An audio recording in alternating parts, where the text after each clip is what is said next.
A oração muda as coisas. Capítulo 1. O lugar da oração.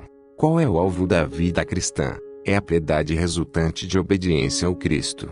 A obediência abre as riquezas da experiência cristã. A oração motiva e nutre a obediência, colocando o coração na mentalidade apropriada para desejar obediência.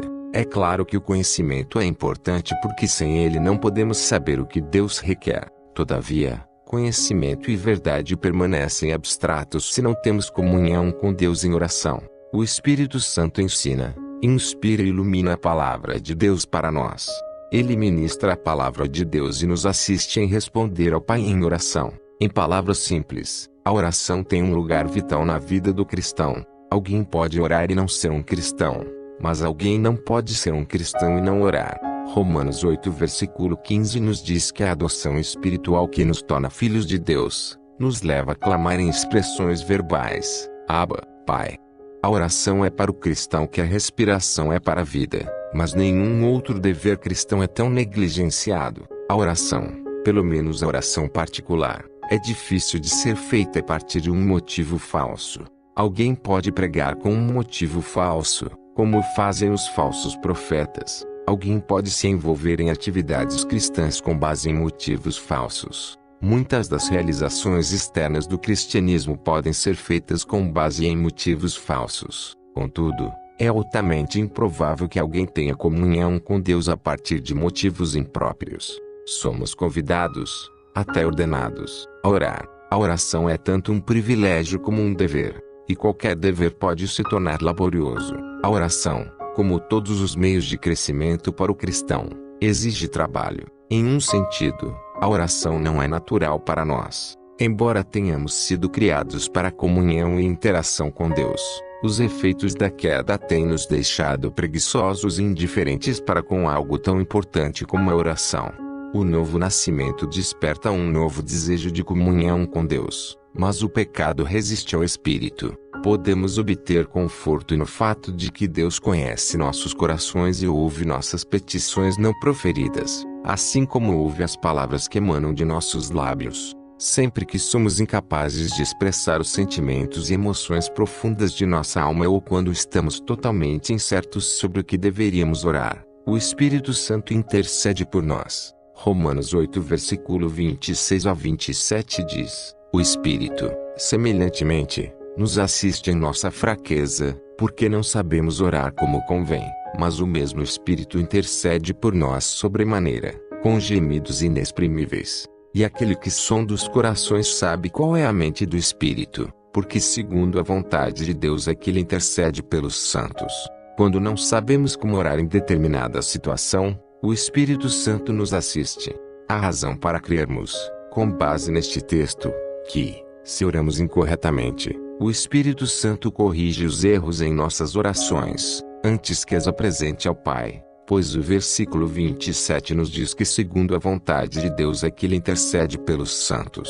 A oração é o segredo da santidade. Se santidade, de fato, tem algum segredo, quando examinamos a vida dos grandes santos da Igreja, vemos que eles eram grandes pessoas de oração. John Wesley comentou certa vez que não tinha muita apreciação por ministros que não gastassem pelo menos 4 horas por dia em oração. Lutero disse que orava regularmente 1 hora por dia, exceto quando experimentava um dia muito atarefado. Nesses dias, ele orava por 2 horas. Depois, ele orava por 2 horas. A negligência da oração é uma das principais causas de estagnação na vida cristã. Considere o exemplo de Pedro. Em Lucas 22 versículo 39 a 62, Jesus foi ao Monte das Oliveiras para orar, como era seu costume, e disse aos seus discípulos: Orai, para que não entreis em tentação. Em vez disso, os discípulos adormeceram. A próxima atitude de Pedro foi tentar enfrentar o exército romano com uma espada. Depois, ele negou a Cristo. Pedro não orou, e como resultado caiu em tentação. O que aconteceu com Pedro também acontece com todos nós. Caímos em particular, antes de cairmos em público. Há um tempo certo e um tempo errado para a oração. Isaías 50 versículo 4 fala sobre a manhã como o tempo em que Deus outorga o desejo de orarmos diariamente. Mas outras passagens mostram tempos de oração em todas as horas do dia. Nenhuma parte do dia é separada como mais santificada do que outra. Jesus orou de manhã, durante o dia e, às vezes, durante toda a noite. Há evidência de que ele tinha um tempo separado para a oração, mas, considerando o relacionamento que Jesus teve com o Pai, sabemos que a comunhão entre eles nunca parou. Em 1 Tessalonicenses 5 versículo 17, Deus nos manda orar sem cessar. Isto significa que devemos viver em um contínuo estado de comunhão com nosso Pai. A oração é, portanto, central e crucial na vida do cristão. Examinemos melhor esta disciplina cristã vital, porém negligenciada e mal entendida. Capítulo 2. O propósito da oração. Nada escapa da observação de Deus. Nada ultrapassa os limites de seu poder. Deus tem autoridade sobre todas as coisas. Se eu pensasse, ainda que por um momento, que uma simples molécula corre livremente pelo universo fora do controle e o domínio do Deus Todo-Poderoso, eu não dormiria hoje à noite. Minha confiança no futuro descansa em minha confiança no Deus que controla a história. Mas como Deus exerce esse controle e manifesta essa autoridade, como Deus faz acontecer as coisas que ele decreta soberanamente. Agostinho disse que nada acontece neste universo à parte da vontade de Deus e que, em certo sentido, Deus ordena tudo o que acontece. Agostinho não estava tentando isentar os homens da responsabilidade por suas ações, mas seu ensino desperta a pergunta: se Deus é soberano sobre as ações e as intenções dos homens, por que devemos orar? Um interesse secundário gira em torno dessa pergunta. A oração muda realmente as coisas? Deixe-me responder a primeira pergunta por afirmar que o Deus soberano ordena, por meio de sua santa palavra, que oremos. A oração não é opcional para o cristão, é exigida. Podemos perguntar: e se não acontecer nada? Essa não é a questão. Não importando se a oração faz algum bem ou não, visto que Deus nos ordena orar, temos de orar. O fato de que o Senhor Deus do Universo, o Criador e sustentador de todas as coisas, ordena a oração é razão suficiente. No entanto, Ele não somente nos manda orar, mas também nos convida a tornar conhecidos os nossos pedidos. Tiago diz que não temos porque não pedimos. Tiago 4 versículo 2. Ele também nos diz que a oração de um justo realiza muito. Tiago 5 versículo 16. Repetidas vezes, a Bíblia diz que a oração é uma ferramenta eficiente, útil e produz resultados. João Calvino, nas Institutas da Religião Cristã, faz observações profundas concernentes à oração, mas, alguém dirá, Deus não sabe, sem ser lembrado, tanto em que somos atribulados, como que é conveniente para nós, de modo que, em certo sentido, parece supérfluo que ele seja impelido por nossas orações, como se ele estivesse pestanejando com sonolência ou mesmo dormindo até ser despertado por nossa voz. Todavia, aqueles que raciocinam desta maneira não observam a que propósito o Senhor instrui seu povo a orar, pois ele ordenou isso não tanto por causa de si mesmo, e sim por nossa causa. Agora,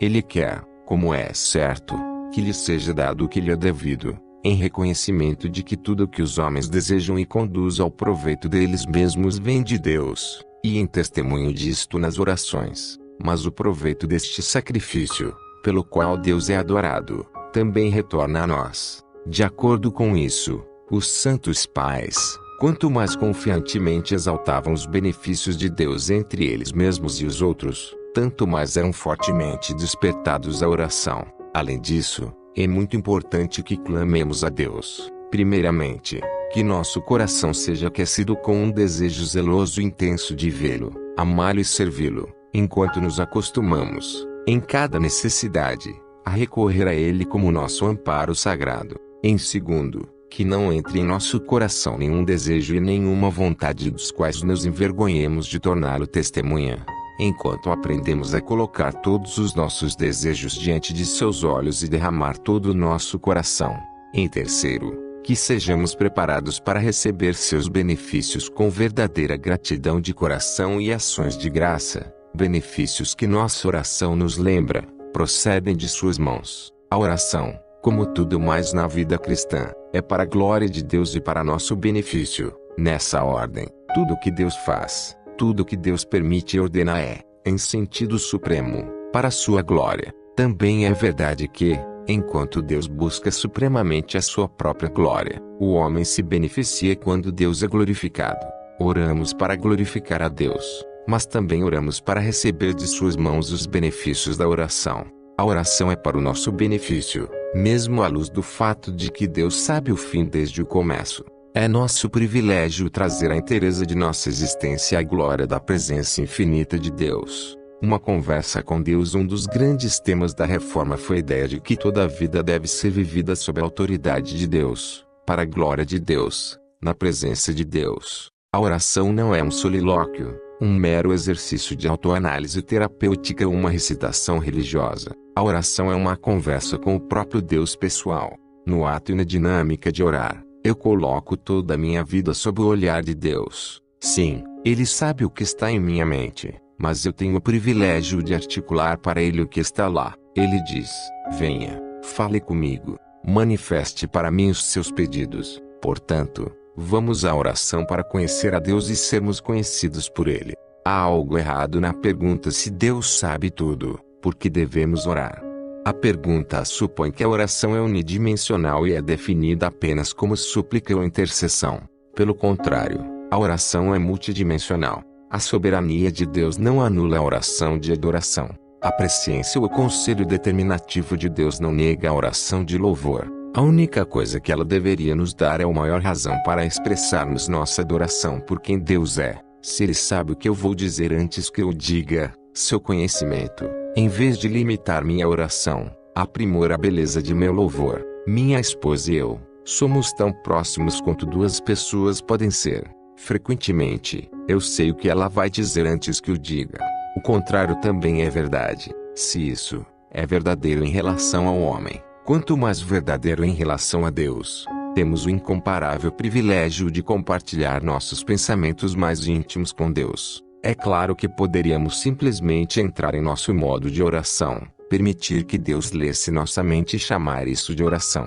Mas isso não é comunhão e, certamente, não é comunicação. Somos criaturas que se comunicam primariamente por meio da fala. Oração falada é obviamente uma forma de diálogo, uma maneira de nos comunicarmos e termos comunhão com Deus. Há um sentido em que a soberania de Deus deve influenciar nossa atitude para com a oração, pelo menos no que diz respeito à adoração.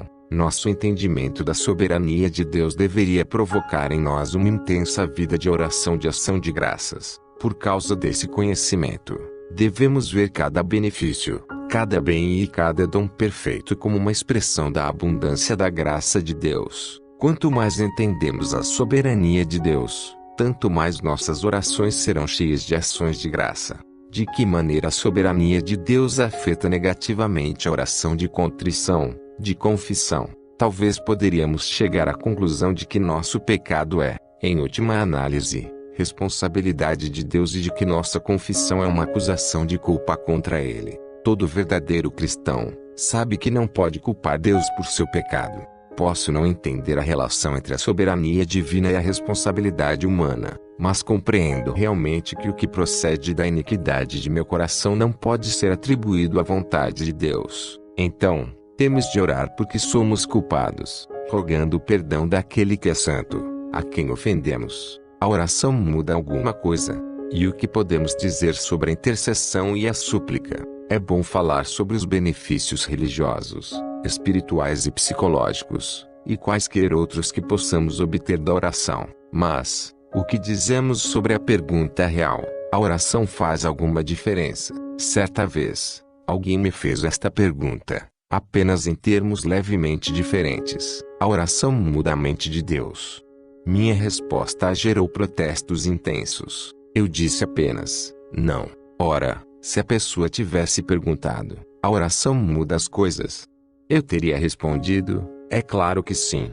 A Bíblia diz que há certas coisas que Deus determinou desde toda a eternidade. Essas coisas acontecerão inevitavelmente. Se você orasse individualmente, ou se você e eu uníssemos forças em oração, ou se todos os cristãos do mundo orassem coletivamente, isso não mudaria o que Deus, em seu conselho secreto, determinou fazer. Se decidimos orar em favor de que Jesus não volte, Ele voltará apesar disso. Talvez você pergunte: a Bíblia não diz que, se 2 ou 3 pessoas concordarem a respeito de alguma coisa, elas só receberão?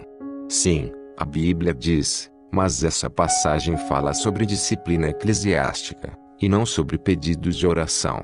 Portanto, devemos levar em conta todo o ensino bíblico sobre a oração e não isolar uma passagem das demais. Temos de abordar a questão à luz de toda a Escritura, resistindo a uma leitura separativa. De novo, você talvez pergunte: a Bíblia não diz, várias vezes, que Deus se arrepende? Sim, o Antigo Testamento certamente diz isso. O livro de Jonas nos diz que Deus se arrependeu do julgamento que planejara para o povo de Nínive. Jonas 3 versículo 10. Por usar o conceito de arrependimento nesta passagem, a Bíblia está descrevendo a Deus, que é Espírito, naquilo que os teólogos chamam de antropopatia. Obviamente, a Bíblia não quer dizer que Deus se arrependeu da maneira como nos arrependeríamos. Do contrário, poderíamos supor corretamente que Deus havia pecado e, portanto, precisava de um Salvador para si mesmo. O que o texto significa é que Deus removeu a ameaça de julgamento do povo. A palavra hebraica nashon, traduzida como arrepender, significa confortado ou tranquilizado. Neste caso, Deus foi confortado e sentiu-se tranquilo com o fato de que o povo havia se convertido de seu pecado. Por isso, ele revogou a sentença de julgamento que impusera. Quando Deus ergue a sua espada de juízo sobre as pessoas, e estas se arrependem, e, por isso, Deus não executa o juízo, ele mudou realmente a sua mente. A mente de Deus não muda, pois ele não muda. As coisas mudam, e elas mudam de acordo com a soberana vontade de Deus, que ele executa utilizando meios e atividades secundários.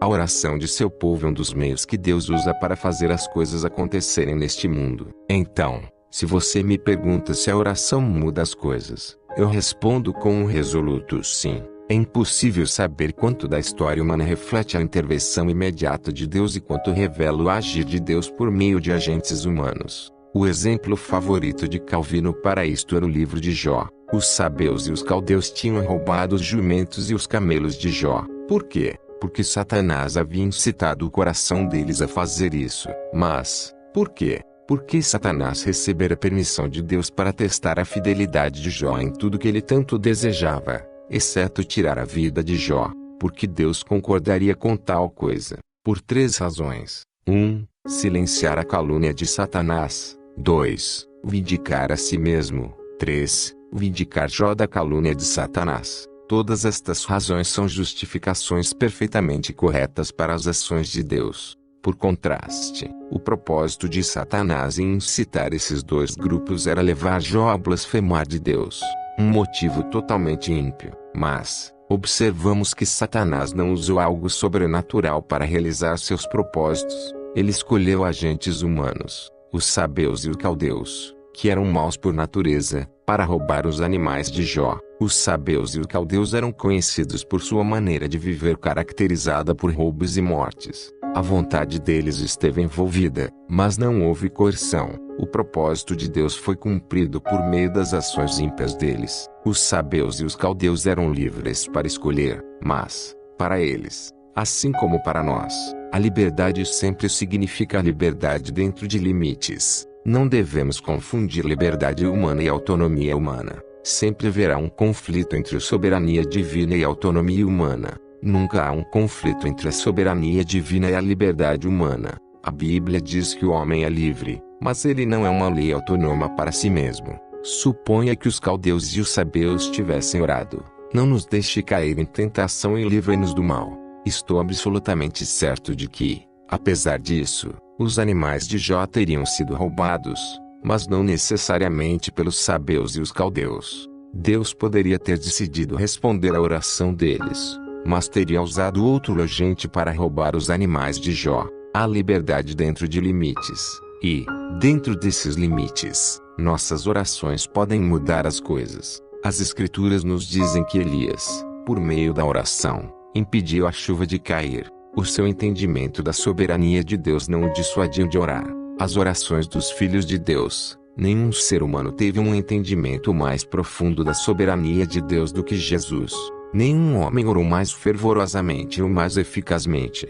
Até no Getsemane, ele pediu uma opção, uma maneira diferente. Quando o pedido for negado, ele se prostrou à vontade do Pai. A soberania de Deus é a própria razão por que oramos, visto que cremos que Deus tem, em seu poder, o ordenar as coisas de acordo com o seu propósito. Isto é a essência da soberania de Deus, ordenar as coisas de acordo com seus propósitos. Então, a oração muda a mente de Deus. Não, a oração muda as coisas. Sim, é claro, a promessa das Escrituras é esta: muito pode, por sua eficácia, a súplica do justo. Tiago 5 versículo 16. O problema é que não somos esse tipo de justo. O que a oração muda mais frequentemente é a impiedade e a dureza de nosso coração.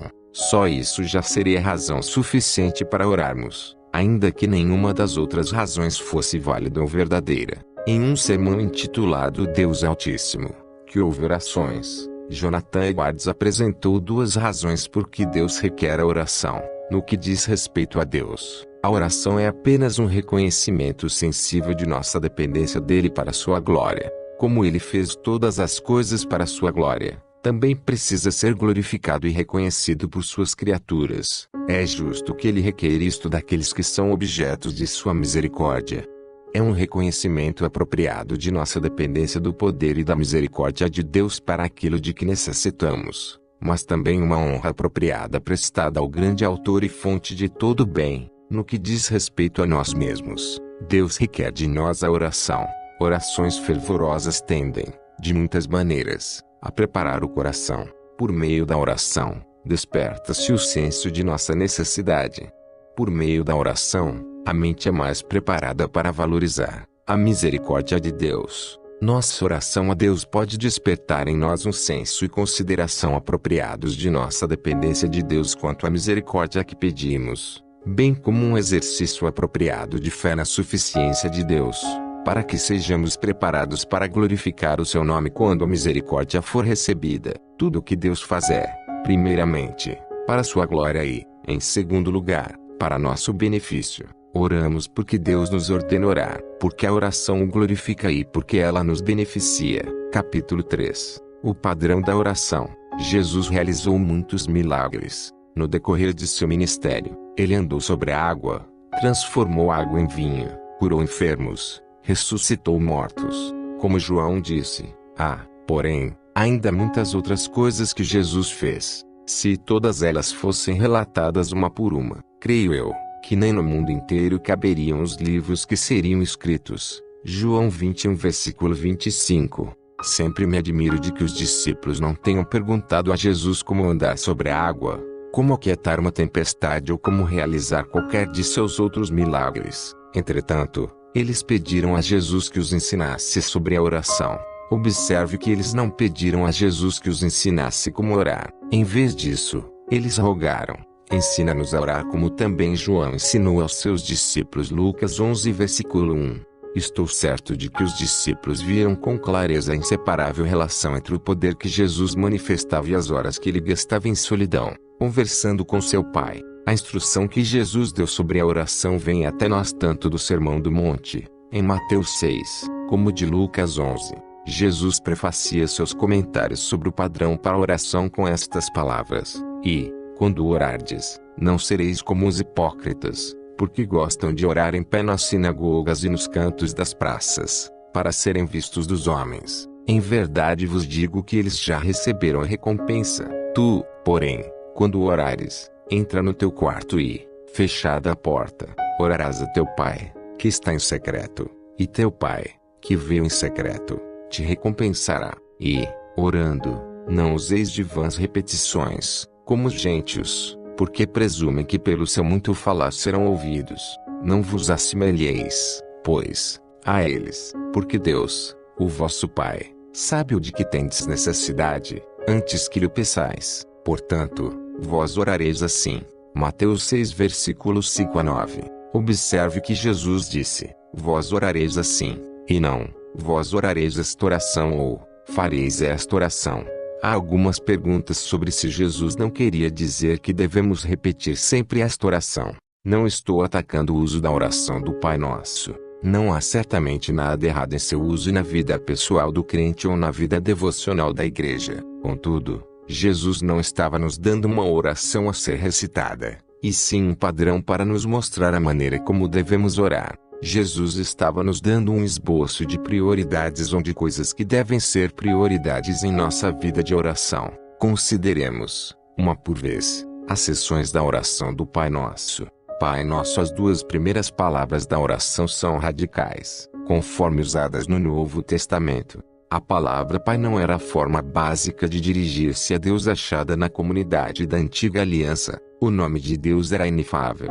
Uma pessoa não se dirigia a Ele com qualquer grau de intimidade. O termo Pai quase nunca era usado para falar com Deus ou para dirigir-se a Ele em oração no Antigo Testamento. Mas, no Novo Testamento, Jesus nos trouxe a um relacionamento íntimo com o Pai, destruindo a separação simbolizada pelo véu no templo. Jesus nos deu o incomparável privilégio de chamar Deus de Pai. Jesus foi o primeiro a mostrar que a oração é uma conversa pessoal com Deus. Jesus, que falava aramaico, usou a palavra aramaica Abba, melhor traduzida Pai ou Papai. Podemos quase ouvir o clamor de alarme dos discípulos e ver o semblante de admiração em sua face. Você não está dizendo realmente isso, Jesus. Você não pode estar falando sério. Não temos nem mesmo permissão de falar o nome de Deus em voz alta. Não o chamamos de Pai, quanto menos de Papai. Ironicamente, hoje vivemos em um mundo que supõe que Deus é o Pai de todos, que todos os homens são irmãos. Vemos isso em expressões como a paternidade de Deus e a irmandade dos homens. Mas, em nenhuma passagem, as Escrituras dizem que todos os homens são nossos irmãos. Elas dizem realmente que todos os homens são nossos próximos. Há um sentido restrito em que Deus é o Pai de todos os homens como o doador e sustentador da vida, o progenitor por excelência da raça humana. Mas na Bíblia nada indica que um indivíduo pode se aproximar de Deus em um sentido familiar. A única exceção é quando essa pessoa é adotada na família de Deus, por expressar fé salvadora na expiação realizada por Cristo e se submeter ao seu senhorio. Somente quando isso acontece, a pessoa obtém o privilégio de chamar a Deus de Pai. Aqueles que o receberam, Deus lhes deu o poder, autoridade, privilégio, de serem feitos filhos de Deus, a saber, aos que creem no seu nome. João 1 versículo 12. Somente quando isso acontece, é que Deus chama os homens de filhos. A palavra grega exousia, traduzida a poder, denota a liberdade de agir e a autoridade para essa ação. Chamar a Deus de Pai, sem a credencial própria de filho, é um ato de presunção e arrogância extrema. Não achamos a ideia de uma paternidade e irmandade universal na introdução da oração do Pai Nosso. Esta suposição cultural tácita nos leva a não compreender o que Jesus está dizendo. Em primeiro lugar, a paternidade de Deus não pode ser admitida como certa por toda pessoa no mundo. Jesus é a única pessoa que tem o direito de dirigir-se a Deus desta maneira, pois somente Ele é o monogênes, ou unigênito do Pai. João 1 versículo 14. Havendo existido desde toda a eternidade em um relacionamento filial singular com o Pai, se há paternidade e irmandade universal em algum sentido, ela teria de ser vista na conversa de Jesus com os fariseus em João 8. Os fariseus estavam reivindicando serem filhos de Abraão, descendência de Deus por associação ancestral. Jesus os desafiou quanto a isto, dizendo: se sois filhos de Abraão, praticai as obras de Abraão. Mas agora procurais matar-me, a mim que vos tenho falado a verdade que ouvi de Deus. Assim não procedeu Abraão. Vós sois do diabo, que é vosso pai, e quereis satisfazer-lhe os desejos. João 8:39 a 44.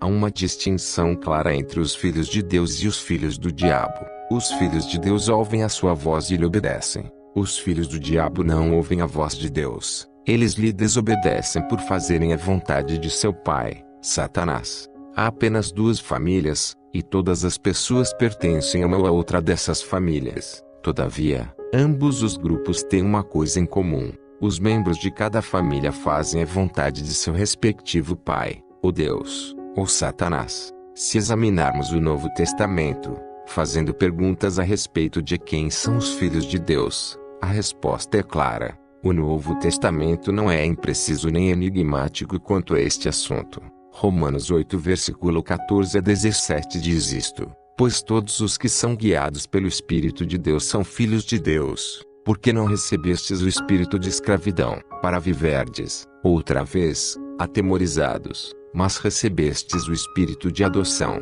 baseados no qual clamamos: Abba, Pai. O próprio Espírito testifica com o nosso espírito que somos filhos de Deus. Ora, se somos filhos, somos também herdeiros, herdeiros de Deus e co-herdeiros com Cristo.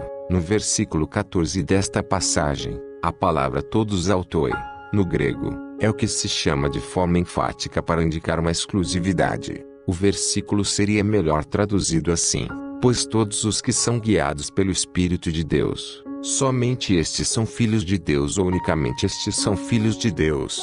Paulo nos ensina que é somente pelo Espírito Santo que podemos chamar a Deus de nosso Pai.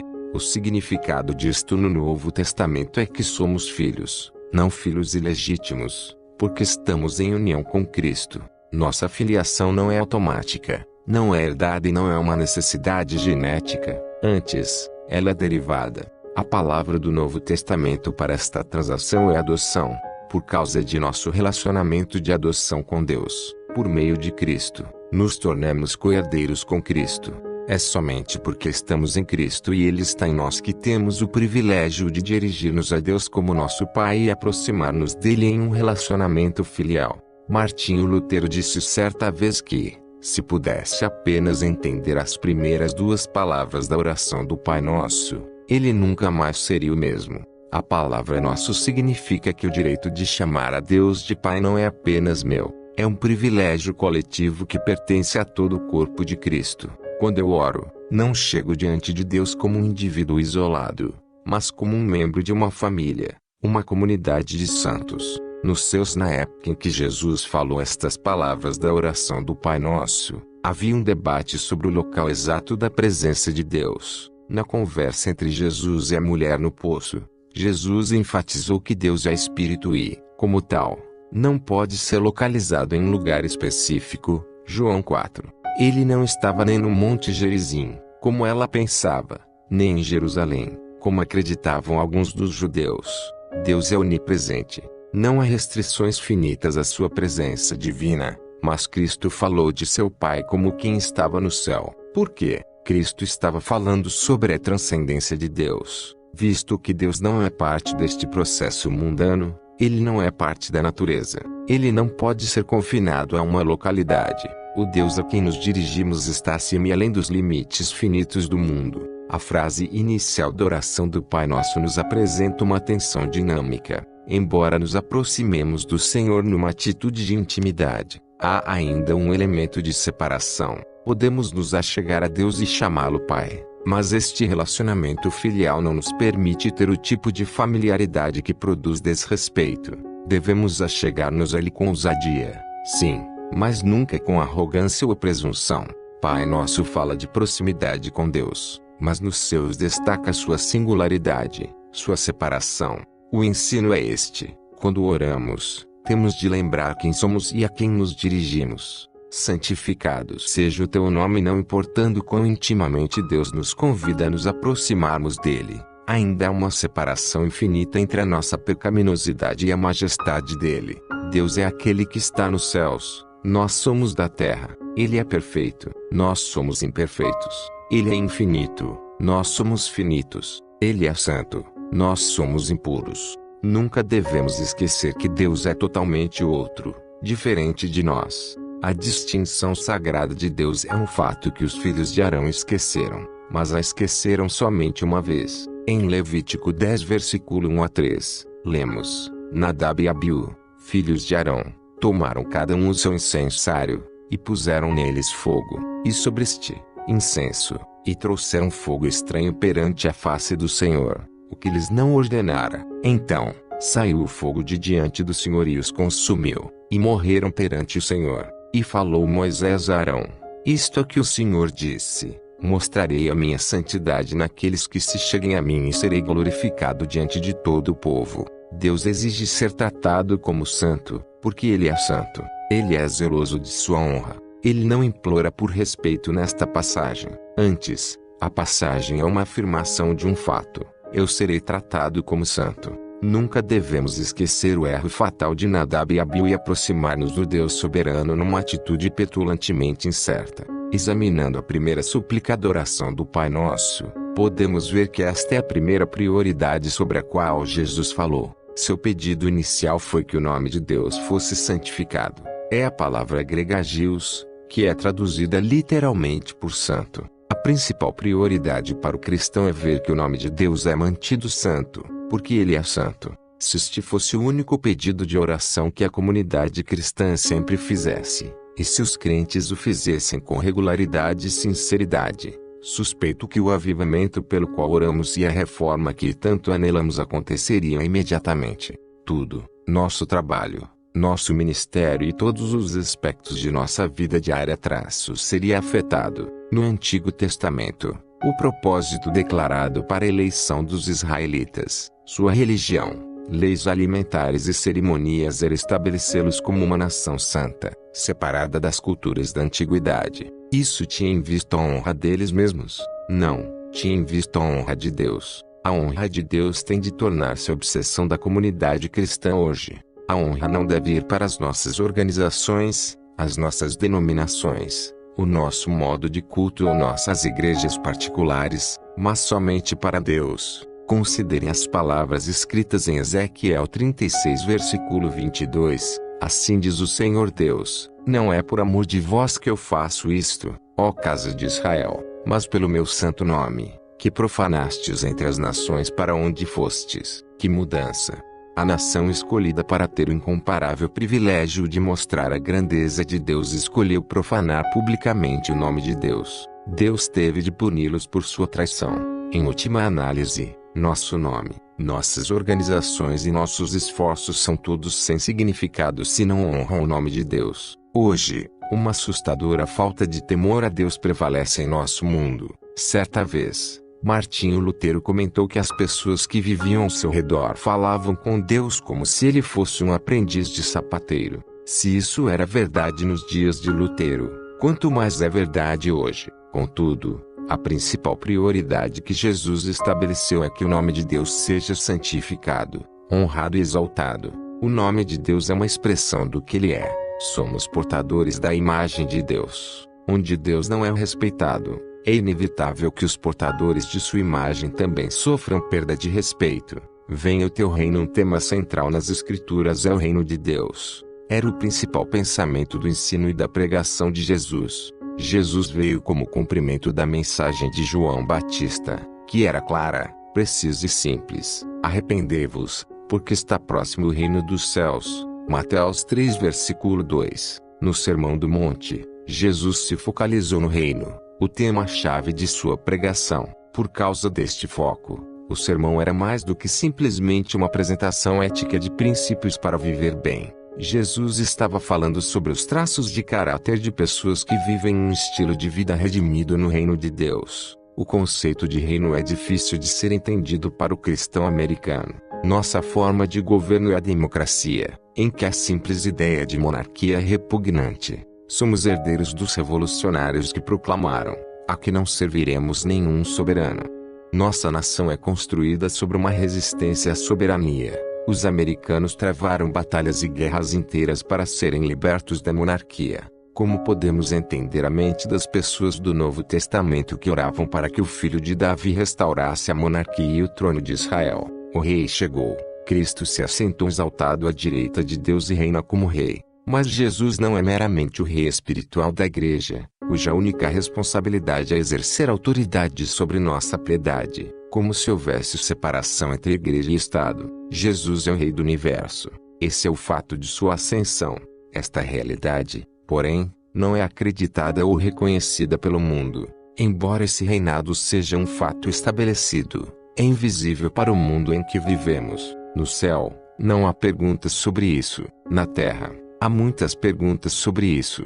Jesus estava dizendo que temos de orar para que o reino de Deus se torne visível na terra, que o invisível se torne visível. Rebelião contra a autoridade de Deus não é uma coisa nova ou exclusiva de nossos dias ou da cultura ocidental. Em Salmos 2 versículo 2 a 3, lemos: Os reis da terra se levantam, e os príncipes conspiram contra o Senhor e contra o seu ungido, dizendo: Rompamos os seus laços e sacudamos de nós as suas algemas. Qual é a reação de Deus a esta insurgência?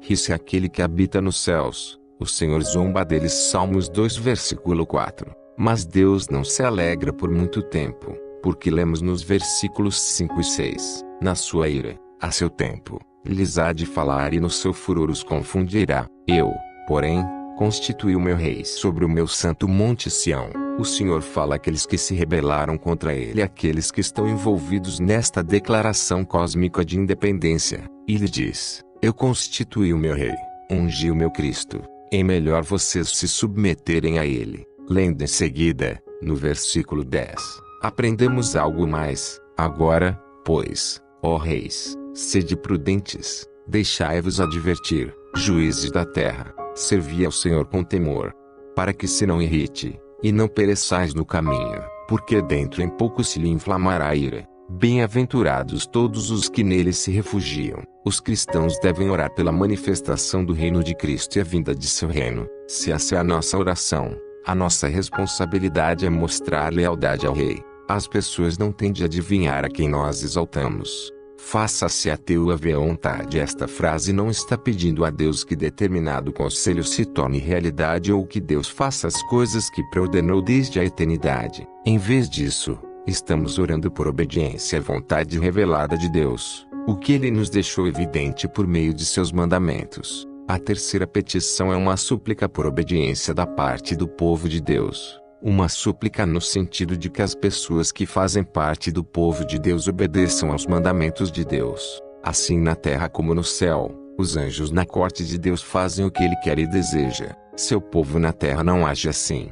Deus é o formulador da aliança. Somos os transgressores da aliança, entrando frequentemente em colisão com a vontade do Pai. Há um sentido em que as primeiras três petições estão dizendo a mesma coisa: a honra ao nome de Deus, a visibilidade de seu reino e obediência à sua vontade são quase o mesmo conceito repetido de três maneiras diferentes. Estão inseparavelmente relacionados. Deus é honrado por nossa obediência, seu reino é tornado visível por nossa obediência, e muito obviamente sua vontade é feita quando somos obedientes a essa vontade. Estas são as prioridades que Jesus estabeleceu. Não devemos entrar precipitada e arrogantemente na presença de Deus, atacando com nossas petições insignificantes, esquecendo a quem estamos nos dirigindo. Devemos assegurar-nos de que exaltamos apropriadamente o Deus da criação.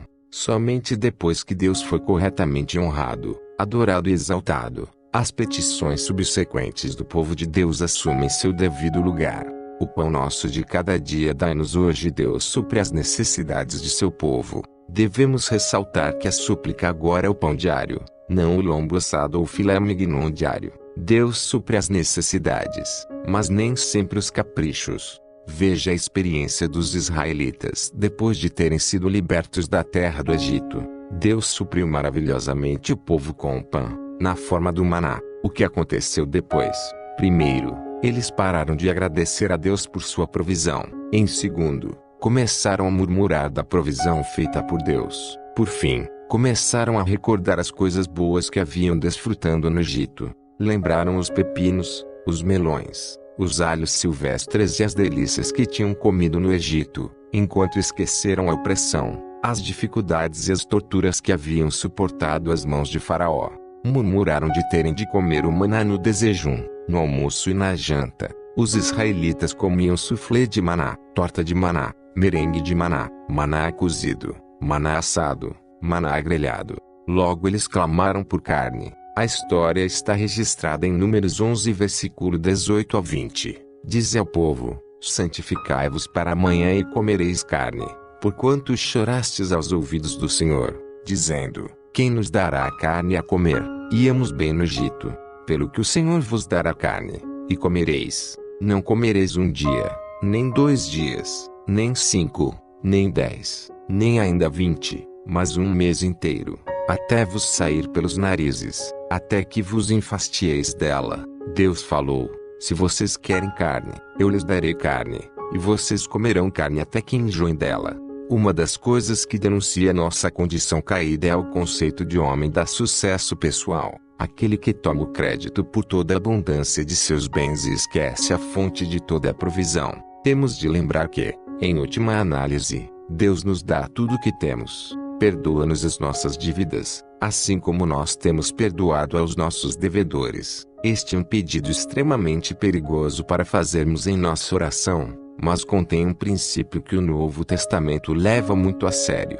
Uma advertência suprema de Jesus é que Deus nos julgará de acordo com a maneira como temos julgado as outras pessoas. Visto que o homem é salvo pela graça, que melhor evidência poderia haver da salvação de um homem do que ele oferecer aos outros a graça que ele mesmo recebeu? Se essa graça não é evidente em nossa vida, podemos tornar válida a pergunta sobre a genuinidade de nossa alegada conversão. Temos de levar Deus a sério neste assunto.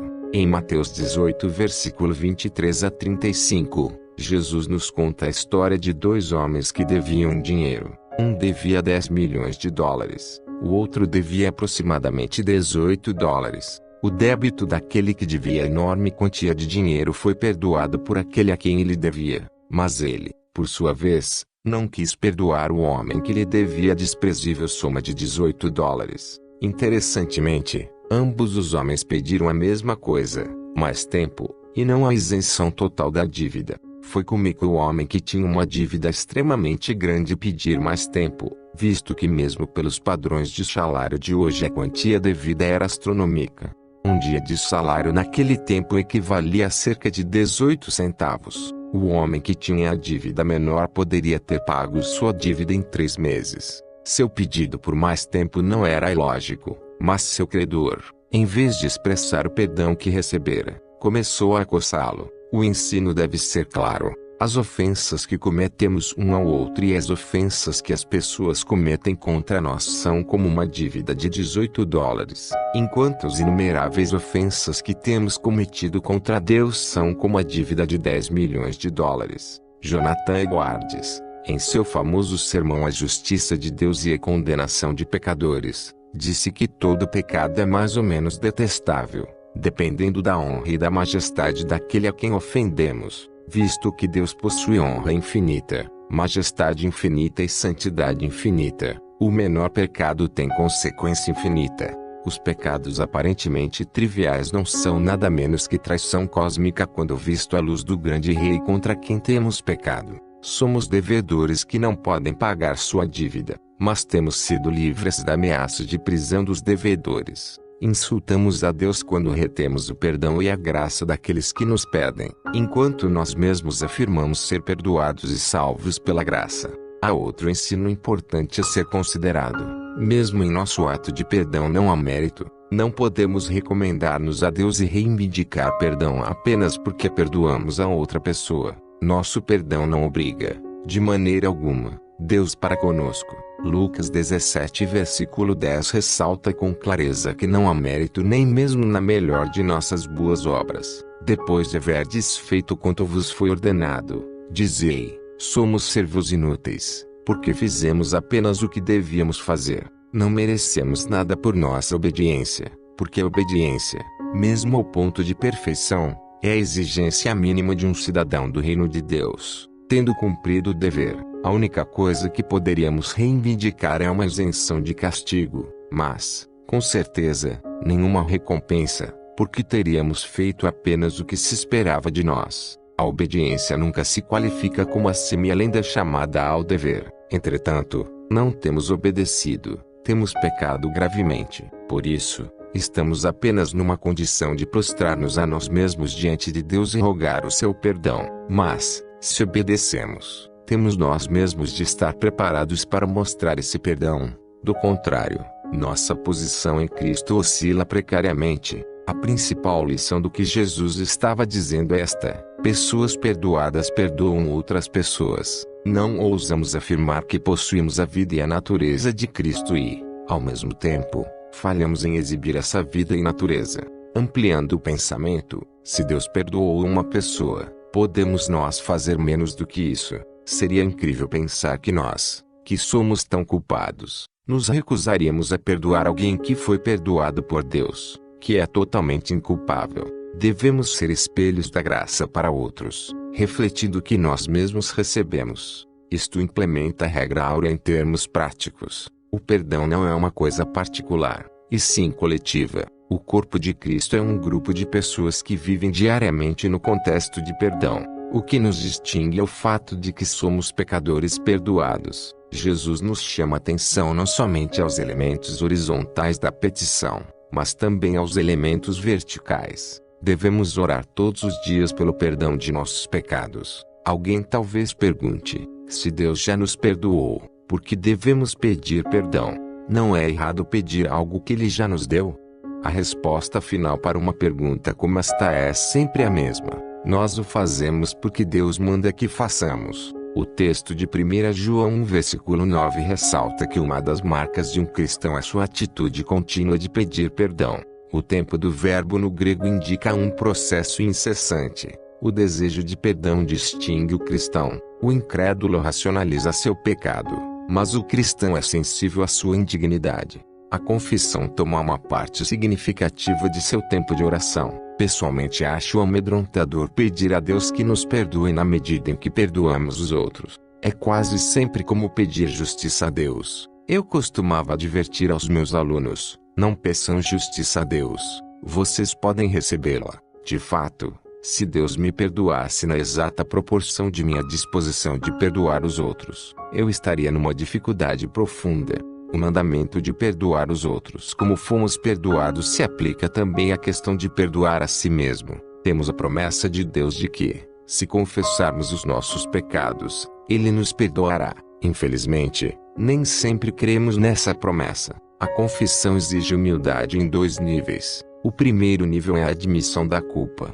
O segundo nível é a aceitação humilde do perdão. Um dia, certa mulher perturbada com problema de culpa veio até mim e disse: tenho pedido a Deus, repetidas vezes, que perdoe este meu pecado, mas ainda me sinto culpada.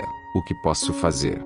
A situação não envolvia a repetição múltipla do mesmo pecado, e sim a repetição múltipla de um pecado cometido uma única vez. Você deve orar novamente e pedir a Deus que a perdoe. Eu respondi. Um olhar de impaciência frustrada se evidenciou em seus olhos. Mas já fiz isso. Ela exclamou: tenho pedido a Deus repetidas vezes que me perdoe. Que proveito há em lhe pedir isso de novo? Em minha resposta, apliquei a força do provérbio do pau na cabeça da mula. Não estou sugerindo que você peça a Deus que lhe perdoe esse pecado. Estou lhe pedindo que busque o perdão para sua arrogância. A mulher ficou admirada. Arrogância? Que arrogância?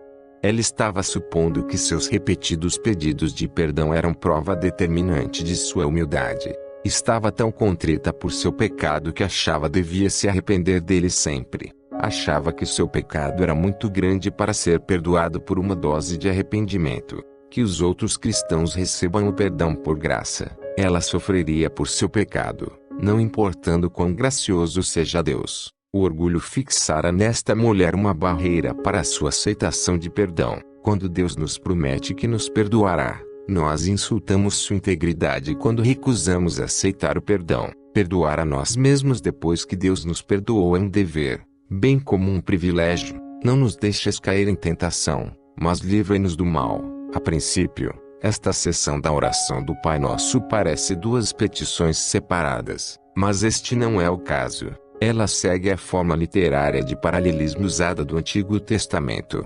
2 maneiras diferentes de dizer a mesma coisa. Jesus não estava sugerindo que Deus nos tentará ao mal, se não fizermos esta súplica. Tiago 1 versículo 13 diz especificamente que Deus não tenta a ninguém. Deus pode testar, mas ela nunca tenta para o mal. Um teste é para o crescimento, a tentação é para o mal. Nem toda tentação procede de Satanás, pois Tiago diz também que somos tentados por nossa própria cobiça. O mal inerente no coração do homem é capaz de tentar o homem sem a ajuda de Satanás. O apelo para evitar a tentação e a petição por livramento do mal são uma e a mesma coisa.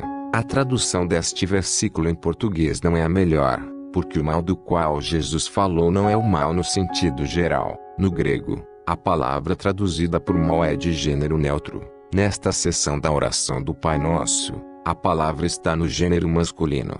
Jesus estava dizendo que devemos pedir ao Pai que nos livre do maligno, das investidas que Lutero chamou de desenfreados ataques de Satanás, o inimigo que deseja destruir a obra de Cristo neste mundo. Jesus estava nos dizendo que peçamos ao Pai que construa uma cerca ao nosso redor. O pedido não tem o propósito de evitar as provações neste mundo, e sim proteger-nos da exposição desprotegida aos ataques de Satanás. Em sua oração sumo sacerdotal, Jesus pediu ao Pai, não que tirasse os seus discípulos do mundo, e sim que os guardasse do mal. Poneiros, João 17 versículo 15. Nesta parte da oração, pedimos a presença redentora de Deus. Sem essa presença, somos presas fáceis do inimigo. Pense em Pedro quando ele terminou de expressar entusiasticamente a Jesus a extensão de seu compromisso, a profundeza de seu amor e de sua devoção, bem como a intensidade de sua lealdade.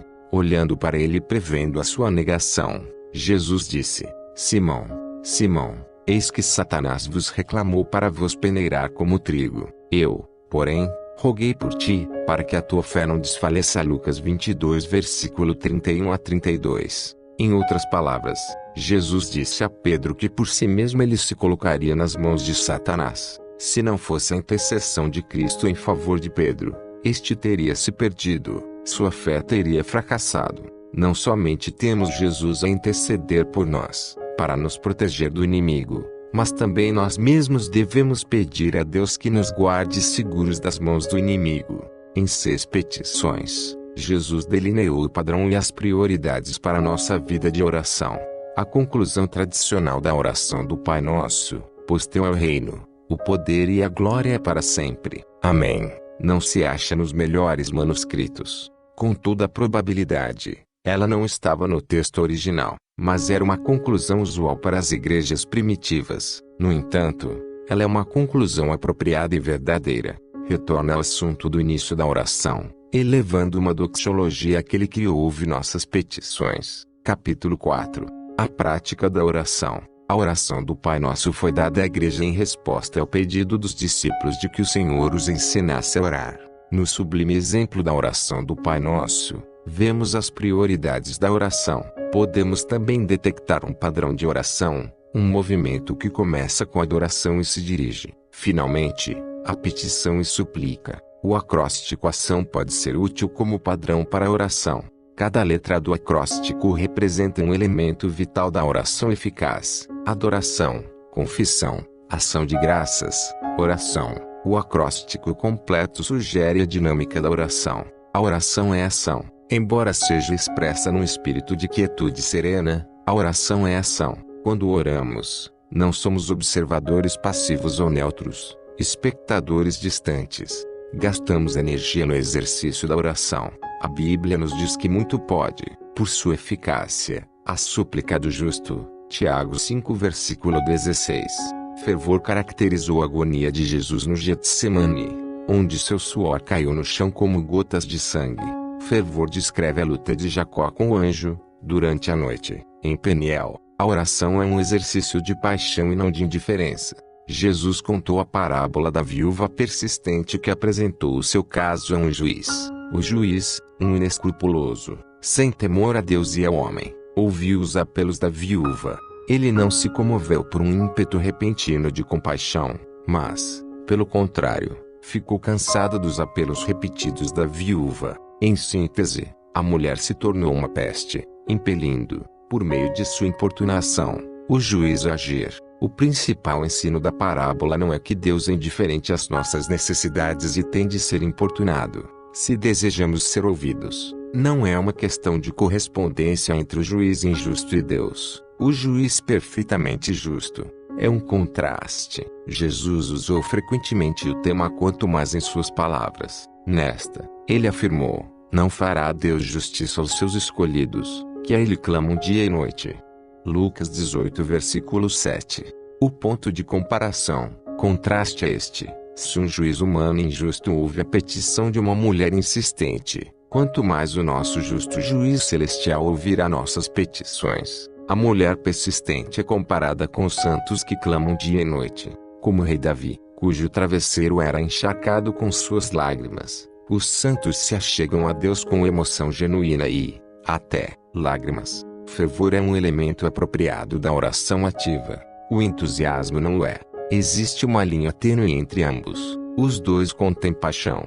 Ambos estão carregados de emoção. O fervor cruza o entusiasmo em dois pontos, o mental e o emocional. O fervor se torna entusiasmo quando a mente para de pensar, e as emoções saem de controle. A oração entusiasta cai na incoerência dos derviches dançantes grupo turco, e Deus não é honrado. O entusiasmo, a imitação do fervor, é uma tentativa falsa de simular o fervor piedoso.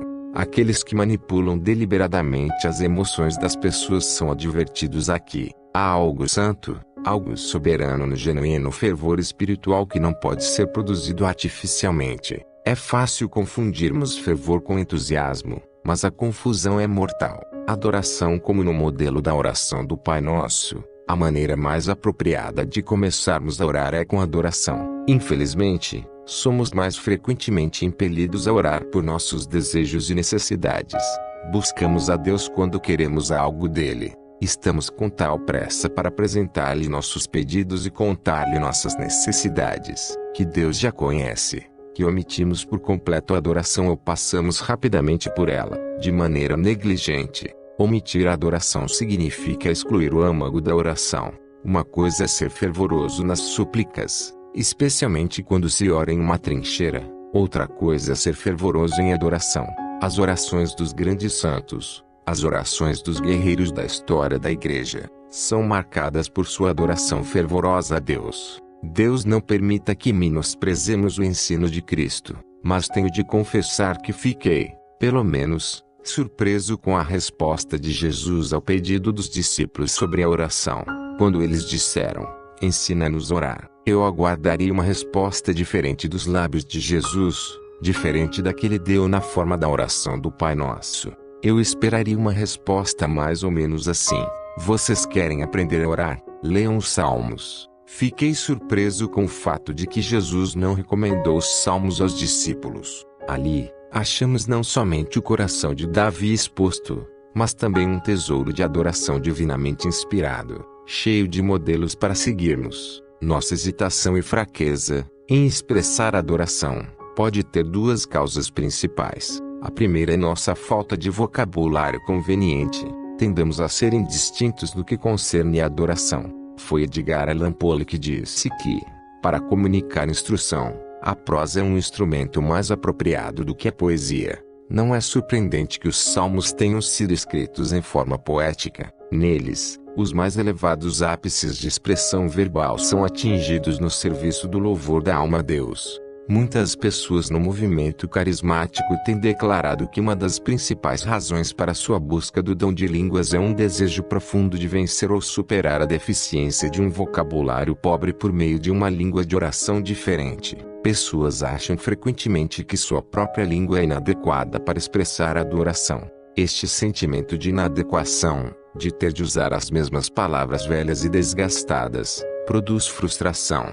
Charles Wesley expressou opinião semelhante em seu hino "Ó, se eu tivesse 1000 línguas para cantar". O hino se queixa de que a restrição a uma língua é um obstáculo lamentável ao louvor, a ser libertado somente pelo acréscimo de 999 outras línguas. Os salmos foram escritos em vocabulário simples, mas poderoso, pelo qual o coração de vários escritores expressou reverência para com Deus, sem ignorar a mente. Abrindo sua boca, os salmistas proferiram louvor. Com certeza, esse louvor foi dado sob inspiração do Espírito Santo, mas por meio de homens cuja mente estava imersa nas coisas de Deus. Outra grande barreira para expressar louvor é a ignorância. Sofremos não tanto de um vocabulário limitado, mas, principalmente, de um entendimento limitado daquele que adoramos. Nossa adoração sofre de uma falta de conhecimento de Deus. Pense num adolescente apaixonado que escreve bilhetes de amor para sua namorada durante uma aula. O jovem pode ser tímido e hesitante, mas lhe dê uma caneta e tempo para pensar sobre o objeto de seu romance, e, repentinamente, ele é outro Shakespeare. Ora, bilhetes de amor podem ser, de um ponto de vista literário, sentimentais e menos do que sofisticados, mas não há falta de palavras. O coração motiva a caneta. Como alguém escreve cartas de amor para um Deus desconhecido, como os lábios formam palavras de louvor para um ser supremo, indefinível e indescritível. Deus é uma pessoa que tem uma história sem fim. Ele se revela a nós não somente no glorioso palco da natureza, mas também nas páginas da Escritura Sagrada. Se enchermos nossa mente com a palavra de Deus, nossos gaguejos imprecisos se tornarão padrões inteligentes de louvor significativo. Por nos imergirmos nos salmos, não somente ganharemos discernimento a respeito de como louvar, mas também aprimoraremos nosso entendimento daquele que estamos louvando, porque devemos adorar a Deus. Como seres humanos, fazer isso é nosso dever. Fomos chamados a encher a terra com a glória de Deus. Fomos criados à imagem de Deus para refletirmos a sua glória. Nossa principal função é exaltar o Senhor. De modo semelhante, devemos adorar a Deus, mas não bajulá-lo, como que preparando para as nossas súplicas. Notamos que os anjos, no céu, são descritos como que cercando o trono de Deus com louvor e adoração. Em termos práticos, porque a adoração é tão importante para nós? Porque toda a vida do cristão, que deve ser uma vida de obediência e serviço, é motivada e enriquecida quando a santidade e a dignidade de Deus são gravadas em nossa mente. Antes que eu seja motivado a fazer algo difícil para alguém, preciso ter certa quantidade de respeito por aquela pessoa. Quando alguém me pede que vá ao mundo e suporte perseguição e hostilidade da parte de pessoas contrárias e iradas, tenho de respeitar profundamente aquele que me pediu isso. Quando agimos assim, a tarefa se torna mais fácil. Quando começamos nossas orações com adoração, estamos estabelecendo o tom para nos achegarmos a Deus com confissão, ação de graças e súplicas. Hebreus 4 versículo 16 nos diz que devemos entrar no Santo dos Santos confiantemente, pois o véu foi removido pela cruz. A espada que o anjo segurava à porta do paraíso foi removida. Cristo nos deu acesso ao Pai. Mas, se examinarmos a história da igreja, pessoas têm mantido uma distância respeitável, pensando que Deus permanece indiferente a elas. A oração se tornou tão formal que a igreja e suas pessoas reagiram com igual intensidade na direção oposta. Hoje, temos a oração conversacional. Nossa conversa com Deus se dá nestes termos: Olá, Deus, como você está? As coisas não estão indo bem para mim hoje, mas, você sabe, você e eu, Deus, sairemos bem de algum modo, não é? Esta é uma aproximação muito casual de Deus. Representa a reação contrária ao formalismo, mas é o tipo de informalidade que produz desdém. Criada para eliminar a artificialidade, ela produziu o pior tipo de artificialidade. É difícil imaginar que um ser criado teria a audácia de falar desta maneira com Deus, em sua presença imediata. Deus nos convida a chegarmos livremente à sua presença, mas temos de compreender que estamos diante de Deus. Quando confrontados com o Senhor Deus Onipotente, quem falaria como se estivesse falando com um amigo em um jogo de beisebol? Podemos nos achegar a Deus com confiança, mas nunca com arrogância, nunca com presunção, nunca com frivolidade, como se estivéssemos lidando com um colega. Quando começamos nossa oração com adoração e louvor, reconhecemos aquele com quem estamos falando. A gramática não precisa ser perfeita, nem as palavras requintadas e eloquentes, mas elas têm de refletir o respeito e a honra devidos a Deus.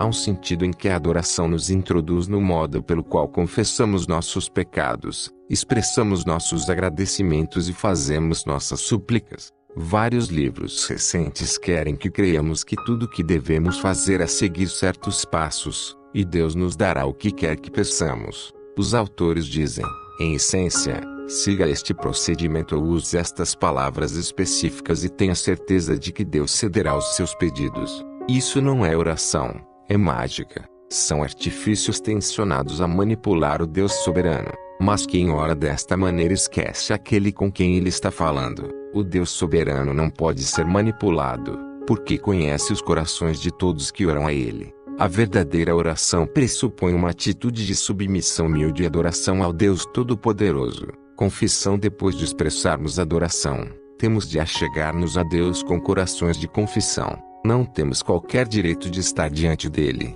exceto com base na obra consumada de Cristo. Não podemos fazer qualquer reivindicação, em de nós mesmos, aos ouvidos de Deus. Não temos nenhum direito intrínseco de estar em sua presença. As Escrituras nos dizem que Deus é muito santo até para olhar para o pecado. Deus se deleita nas orações dos justos, mas não somos muito justos em nossa vida diária. No entanto, o Deus a quem servimos nos convida a entrar em sua presença, apesar do nosso pecado. Em nosso estudo da oração do Pai Nosso, consideramos alguns dos elementos importantes.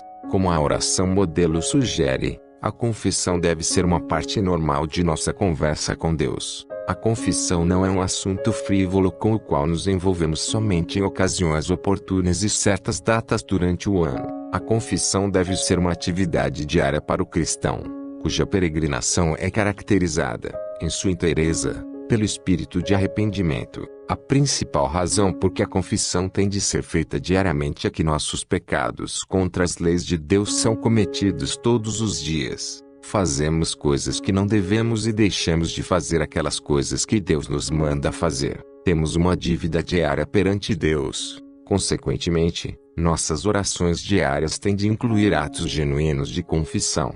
Não foi por acaso que a Igreja Católica Romana elevou o rito de penitência ao nível de um sacramento, visto que o sacramento da penitência estava no centro do conflito da Reforma Protestante. Uma reação de negativismo para com a penitência se estabeleceu entre os protestantes. Foi um caso clássico de reação extrema, de jogar tudo fora sem aproveitar o que é útil. Os reformadores não procuravam eliminar o arrependimento e a confissão, e sim a reforma das práticas da Igreja relacionadas a estas coisas. O sacramento de penitência católico romano contém vários elementos: confissão verbal, absolvição sacerdotal e obras de satisfação. Estas obras de satisfação podem ser atividades mecânicas, como dizer muitas Ave-Marias ou Pais Nossos, ou podem ser atos mais rigorosos de penitência. As obras de satisfação tencionam garantir mérito congruente para o cristão penitente, tornando-o pronto para que Deus restaure a graça da justificação. Foi o terceiro aspecto do sacramento de penitência que ele criou tanta controvérsia no século XVI. As obras de satisfação, aos olhos dos reformadores, eclipsavam a suficiência e a eficácia da obra consumada de Cristo em nosso favor, na cruz. O mérito congruente, do qual Roma falava, obscurecia a doutrina bíblica da justificação somente pela fé. Na controvérsia sobre o arrependimento, os reformadores protestantes não repudiaram a importância da confissão e reconheceram que confessar os pecados a outra pessoa é bíblico. Todavia, eles desafiaram a exigência de confissão a um sacerdote. O princípio de absolvição sacerdotal não era uma questão fundamental. A Igreja Católica Romana sempre ensinara que as palavras sacerdotais te absolve eu te absolvo acham sua força na promessa de Jesus à Igreja: o que ligares na terra terá sido ligado nos céus, e o que desligares na terra terá sido desligado nos céus. Mateus 16 versículo 19, garantindo ao porta-voz da Igreja um direito de proferir o perdão de Cristo à pessoa penitente. A Igreja Católica Romana entende que o poder de perdoar pecados não reside, em última análise, no sacerdote. O sacerdote é apenas o porta-voz de Cristo. Na prática, a absolvição sacerdotal difere muito pouco da segurança de perdão do ministro protestante, que é dada dos púlpitos, em todo o país, cada domingo. O apóstolo João nos diz: se confessarmos os nossos pecados, Ele é fiel e justo para nos perdoar os pecados e nos purificar de toda injustiça. 1 João 1 versículo 9. Aqui, temos a promessa de Deus de perdoar nossos pecados confessados. Ignorar ou negligenciar esta promessa é seguir um caminho perigoso. Deus nos ordena o confessar nossos pecados e promete perdoá-los. O fato de que devemos confessar nossos pecados diariamente é claro. O que a confissão significa e o que ela envolve são questões que precisam de algum desenvolvimento. Podemos distinguir entre dois tipos de arrependimento: atrição e contrição. Atrição é o arrependimento falsificado, que nunca nos qualifica para o perdão. É como o arrependimento de uma criança que é apanhada no ato de desobedecer a sua mãe e clama: mamãe, mamãe, sinto muito, por favor, não bata em mim. Atrição é o arrependimento motivado estritamente pelo temor de punição. O pecador confessa o seu pecado a Deus, não impelido por tristeza genuína, e sim por um desejo de garantir um livramento do inferno. O verdadeiro arrependimento reflete contrição, uma tristeza piedosa por ofender a Deus. Aqui, o pecador lamenta o seu pecado, não pela perda de recompensa ou ameaça de julgamento, mas porque lhe trouxe injúria à honra de Deus. A Igreja Católica Romana usa uma oração de confissão chamada o ato de contrição para expressar este tipo de arrependimento. Ó meu Deus, estou triste de coração por ter ofendido a Ti. Detesto todos os meus pecados por causa de Tua justa punição, mas, acima de tudo, porque ofendi a Ti, ó meu Deus, que mereces todo o meu amor, resolvo firmemente, com a ajuda de Tua graça, não pecar mais e evitar a ocasião de pecado. Esta oração vai além da atrição, o mero temor de punição, chegando a uma tristeza piedosa por ofender a Deus. Observe que o pecador reconhece que Deus é todo bem e merece o nosso amor. Este reconhecimento silencia todas as tentativas de autojustificação. A oração inclui uma firme resolução de não cometer novamente o pecado, uma disposição de abandonar o mal e evitar até a ocasião dele. Um reconhecimento humilde da dependência da misericórdia e da ajuda divina também está incluído. É claro que é possível alguém usar esta oração de maneira mecânica, recitando-a como um exercício formal, sem qualquer tristeza sincera, mas as palavras da oração expressam os elementos da verdadeira confissão. A contrição perdeu muito de seu significado em nossa cultura. Não é difícil convencer as pessoas de que elas são pecadoras, pois ninguém dirá que é perfeito. A resposta comum é: sim, eu sou um pecador. Todos são pecadores. Ninguém é perfeito. Há poucos, se alguém, que afirmam ser inculpáveis, está levando vidas de coerência ética e cumprindo a regra áurea em toda a situação. O problema está no reconhecimento da intensidade de nosso pecado, a extrema falta de bondade de nossas ações, porque somos todos pecadores e sabemos que compartilhamos da mesma culpa. Nossa confissão tende a ser superficial, frequentemente não caracterizada por sinceridade, ou um senso de urgência moral. O Salmo 51, uma súplica de perdão proferida por um pecador contrito, foi escrito pelo rei Davi depois de haver cometido adultério com Batseba. Davi não se aproximou de Deus com desculpas. Ele não pediu a Deus que considerasse as circunstâncias que produziram pecado ou o isolamento de sua posição como governante. Davi não procurou minimizar a gravidade de seu pecado na presença de Deus. Não houve racionalizações e nenhuma tentativa de autojustificação, que caracterizam tanto pessoas culpadas. Davi disse: eu conheço as minhas transgressões, e o meu pecado está sempre diante de mim. Serás tido por justo no teu falar e puro no teu julgar. Salmos 3-4. Em outras palavras, Davi acreditava que Deus seria totalmente justificado se não lhe desse nada, exceto punição completa. Davi exibiu aquilo que Deus disse não desprezará, um coração quebrantado e contrito. Em seguida, Davi suplicou restauração ao favor de Deus. Cria em mim, ó Deus, um coração puro e renova dentro de mim um espírito inabalável. Não me repulses da tua presença, nem me retires o teu Santo Espírito. Restitui-me a alegria da tua salvação e sustenta-me com um espírito voluntário. Salmos 10-12. Ele entendeu o elemento mais crucial da confissão: dependência total da misericórdia de Deus. Davi não podia expiar seus próprios pecados. Não havia nada que ele pudesse fazer e nada que pudesse dizer para desfazer o que tinha feito. Não havia meios de ele compensar seu erro a Deus. Davi entendeu o que Jesus deixou claro mais tarde: somos devedores incapazes de pagar nossas dívidas. A confissão é como uma declaração de falência. Deus exige perfeição. O menor pecado mancha um registro perfeito. Todas as boas obras no mundo não podem apagar a mancha e mover-nos da imperfeição para a perfeição. Quando cometemos o pecado, estamos moralmente falidos. Nossa única esperança é ter esse pecado perdoado e coberto por meio de expiação daquele é totalmente perfeito. Quando pecamos, nossa única opção é o arrependimento. Sem arrependimento não há perdão. Temos de chegar diante de Deus em contrição.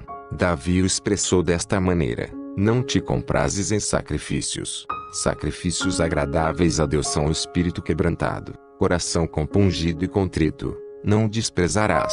Ó Deus. Salmos 51 versículo 16 a 17. Aqui, os pensamentos profundos de Davi revelam seu entendimento do que muitas pessoas do Antigo Testamento não compreenderam.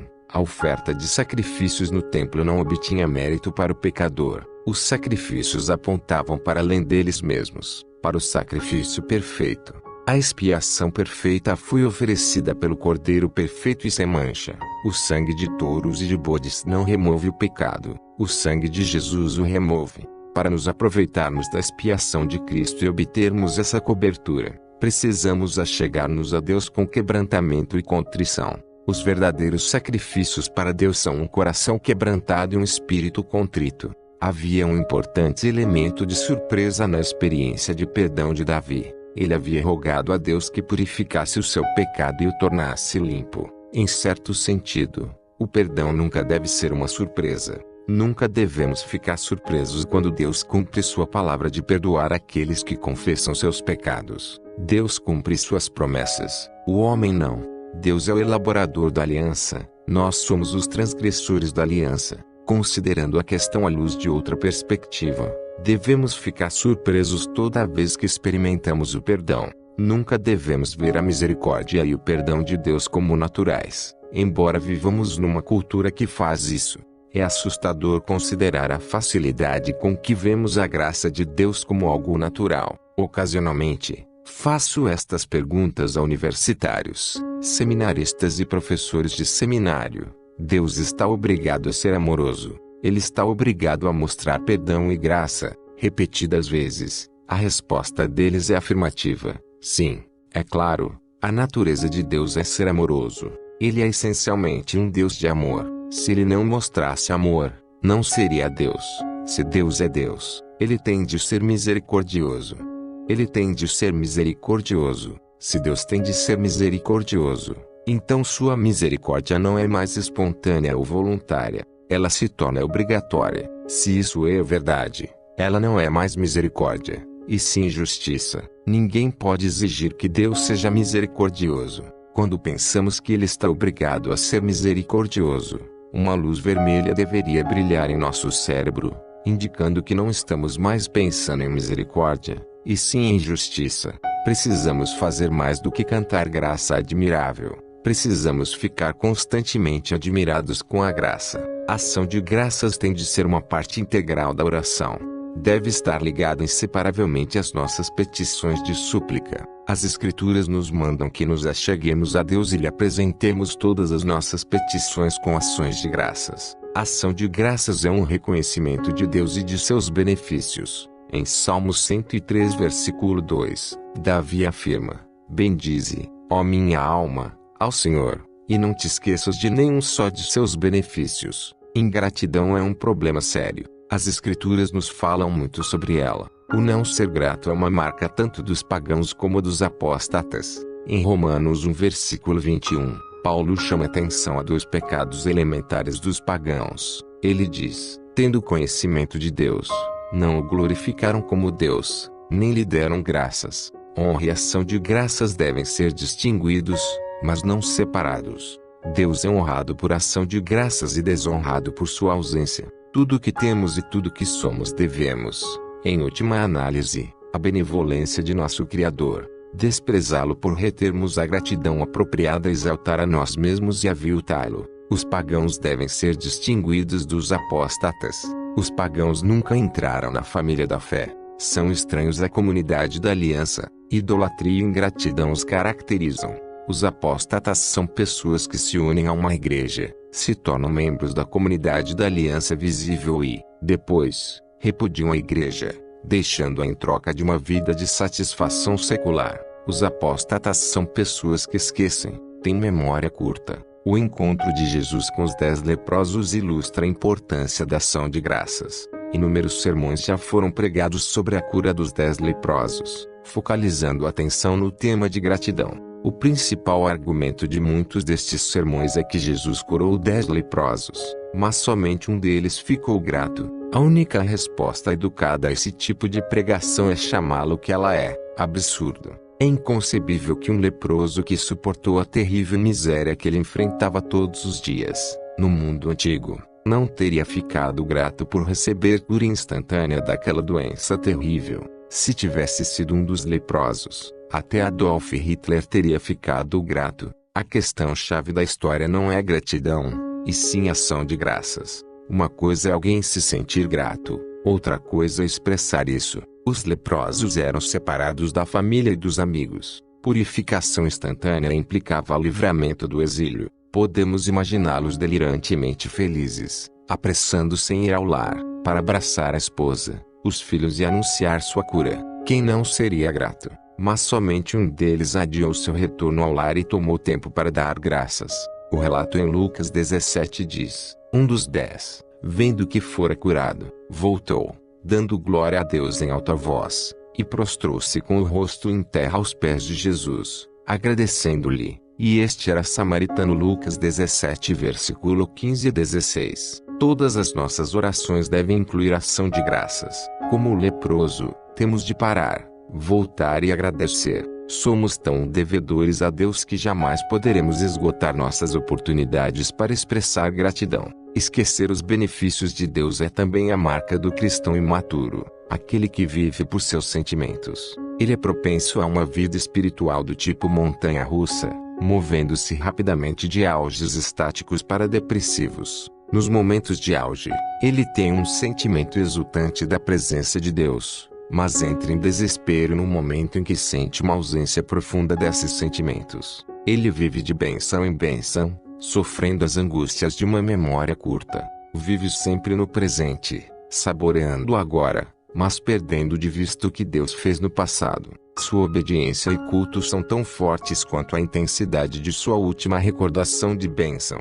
Se Deus jamais nos desse outro vislumbre de sua glória nesta vida, se Ele jamais nos respondesse outro pedido, se Ele jamais nos desse outro dom da abundância de sua graça, ainda assim estaríamos obrigados a gastar o resto de nossas vidas agradecendo-lhe pelo que já fez. Já temos sido abençoados com tanta suficiência que devemos ser movidos diariamente por ação de graças. No entanto, Deus continua a nos abençoar.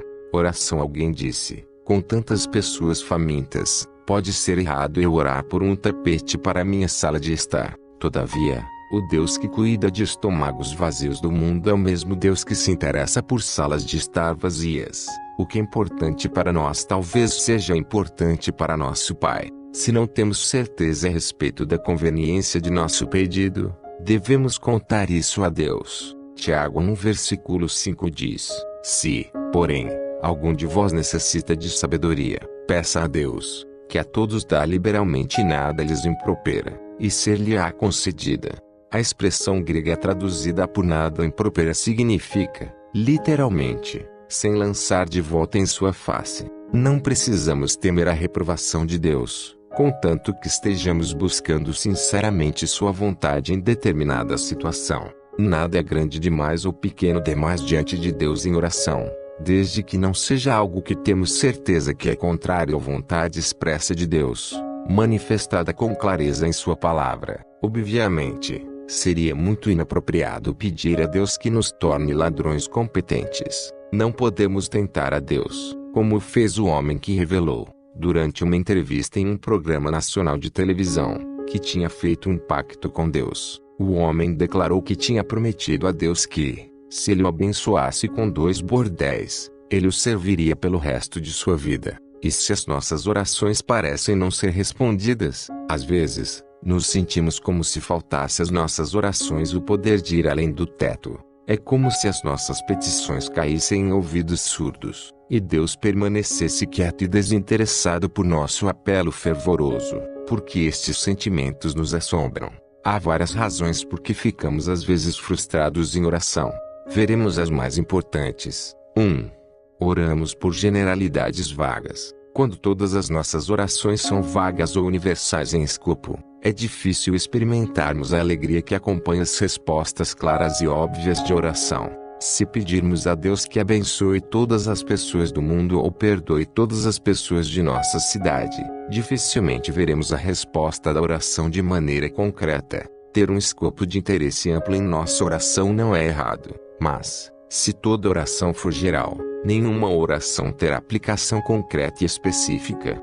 2. Estamos em guerra com Deus. Se não estamos em harmonia com Deus ou estamos em rebelião para com Ele, não podemos esperar que Ele tenha um ouvido benevolente para com nossas orações. Seus ouvidos se inclinam para aqueles que o amam e buscam obedecer-lhe. Ele afasta os seus ouvidos dos ímpios. Portanto, uma atitude de reverência para com Deus é vital à eficácia de nossas orações. 3. Tendemos a ser impacientes. Quando eu oro por paciência, tendo a pedir que me seja dada agora mesmo. É comum esperarmos anos, realmente décadas, para que nossos pedidos mais sinceros sejam respondidos. Deus raramente está com pressa. Por outro lado, nossa fidelidade a Deus tende a depender de atos imediatos e amáveis da parte dele. Se ele demora, nossa impaciência dá lugar à frustração. Precisamos aprender a ter paciência, pedindo a Deus sua paz. 4. Temos memória curta. É fácil esquecermos os benefícios e os dons dados pelas mãos de Deus. O crente lembra os dons de Deus e não exige um novo dom a cada hora, para manter a sua fé intacta. Capítulo 5. As proibições da oração. Nas Escrituras, há poucas proibições referentes à oração. Em Salmos 66, versículo 18, o salmista Davi escreveu estas palavras divinamente inspiradas: se eu no coração contemplar a vaidade, o Senhor não me teria ouvido. O versículo no hebraico poderia ser traduzido: se eu tivesse iniquidade no meu coração, o Senhor não teria ouvido. Em qualquer caso, Davi estava apresentando uma condição sob a qual sua oração não seria eficaz e não seria ouvida. A palavra hebraica traduzida por contemplar é ra, que significa apenas ver. Em outras palavras, se eu olho para minha vida e vejo o pecado e o alimento, minhas orações são um exercício de futilidade. Isto significa que, se o pecado está presente em nossa vida, Deus recusa ouvir nossas orações? Não. Se fosse assim, toda oração seria fútil. Todavia, se nosso coração está endurecido em um espírito de impenitência, nossas orações não são apenas fúteis, mas também um escárnio de Deus. No Salmo 66, Davi recordou a si mesmo que há um tempo em que a oração é um ato presunçoso, arrogante, detestável e odioso perpetrado contra o Todo-Poderoso. Este salmo se abre com 17 versículos de alegria e de louvor a Deus por suas realizações poderosas. De repente, aparece no versículo 18 o lembrete sombrio de como toda a história poderia ter sido diferente. Somos alertados da importância de achegar-nos apropriadamente a Deus em oração. Se há algo pior do que não orar, é orar em uma atitude indigna. Outras passagens da Escritura refletem esta atitude. Salmos 109 versículo 7 sugere que a oração dos ímpios deve ser considerada pecado. João 9 versículo 31 afirma especificamente que o Senhor não ouve pecadores. Provérbios 15 versículo 29 diz: o Senhor está longe dos perversos, mas atende à oração dos justos. Provérbios 28 versículo 9 diz que a oração do desobediente e o rebelde é abominável para o Senhor, é repulsível ou detestável para Ele. Por outro lado, Tiago nos diz que a oração do justo realiza muito. 5.16. Mas não somos justos em nossa vida diária. Sim, estamos vestidos da justiça de Cristo. Por isso, no que diz respeito à nossa posição diante de Deus, somos justos. Todavia, a manifestação prática do que somos em Cristo é terrivelmente inadequada e incoerente. Às vezes, os teólogos definem um conceito por dizerem o que algo não diz e o que ele realmente diz. O que o salmista não estava dizendo era que, se tivesse sido culpado de pecado, o Senhor não o teria ouvido. O salmista estava dizendo que, se tivesse pecado em seu coração, Deus não o teria ouvido. Confissão é parte integrante da oração. Davi confessou frequentemente pecados nos Salmos. Sabemos que ele não disse que, para orar, uma pessoa tem de ser santa. Do contrário, ninguém oraria. De fato, ser um pecador é um dos pré-requisitos para a entrada no reino de Deus. Jesus disse que não viera chamar justos, e sim pecadores, ao arrependimento. Examinando de novo a oração do Pai Nosso como modelo, observamos que confissão é uma parte integral da oração. Sem a confissão de pecado, 1 João 1 versículo 9 nos diz: não há perdão de pecado. Meu mentor, o Dr. John Gerstner, falou-me de uma ocasião Em uma de suas reuniões, em que uma mulher lhe disse que ela não tinha pecado por mais de 20 anos, o Dr. Justiner disse que sentia pesar por ela, porque isso significava que ela não tinha orado por mais de 20 anos, pelo menos não da maneira como o Senhor nos ensinou a orar. Não estou sugerindo que, quanto mais pecamos, tanto mais qualificados estamos para a oração. Obviamente, isso seria uma conclusão falsa. Entretanto, confessar o pecado, pedir perdão por nossas dívidas ou transgressões é parte integral da prática da oração, como o próprio Senhor delineou. De fato, quanto mais piedosos somos, quanto mais nos esforçamos para ser dedicados, tanto mais dolorosamente conscientes de nosso pecado seremos. É como andar em direção a uma montanha. Quanto mais nos aproximamos da montanha, tanto maior ela parece ser. Pense no conto de fadas A Princesa e a Ervilha. A princesa esteve fora por um tempo, e alguns tentaram reivindicar o trono. Para provar a verdadeira realeza, um esquema foi elaborado. Vários colchões foram empilhados um sobre o outro, com uma pequena ervilha escondida sob a pilha de colchões. Nenhuma das falsas princesas tinha noção de que algo estava lá, mas a verdadeira princesa não pôde dormir por causa do extremo desconforto causado pela ervilha. Ela foi extraordinariamente sensível à presença da pequena ervilha. A lição para os cristãos deve ser clara. Quando temos esse tipo de sensibilidade ao pecado, temos sensibilidade real. Quanto mais próximos estivermos de Deus, tanto mais o menor pecado causará em nós profunda tristeza. Podemos ter certeza de que ser culpado de pecado não nos desqualifica do privilégio de entrar na presença de Deus. O salmista não estava falando sobre cometer pecado, e sim tolerar o pecado. Os puritanos falaram sobre este conceito de tolerar o pecado. Precisamos olhar não tanto para a vitória sobre o pecado, e sim para a própria batalha. Estamos numa batalha constante contra o pecado, e nunca saímos ilesos. Uma das marcas de um verdadeiro cristão é que ele nunca para de lutar. Ele não vence sempre, ainda que vencerá a batalha final por causa de Cristo. Se alguém desiste da luta, ele aceita verdadeiramente o mal, tornando-o legítimo. Em resumo, ele ignora o mal e o permite. Em um sermão sobre a primeira das bem-aventuranças, bem-aventurados os humildes de espírito, o grande pregador inglês Charles Haddon Spurgeon disse que o pecador orgulhoso quer Cristo e suas festas, Cristo e suas concupiscências, Cristo e sua própria obstinação.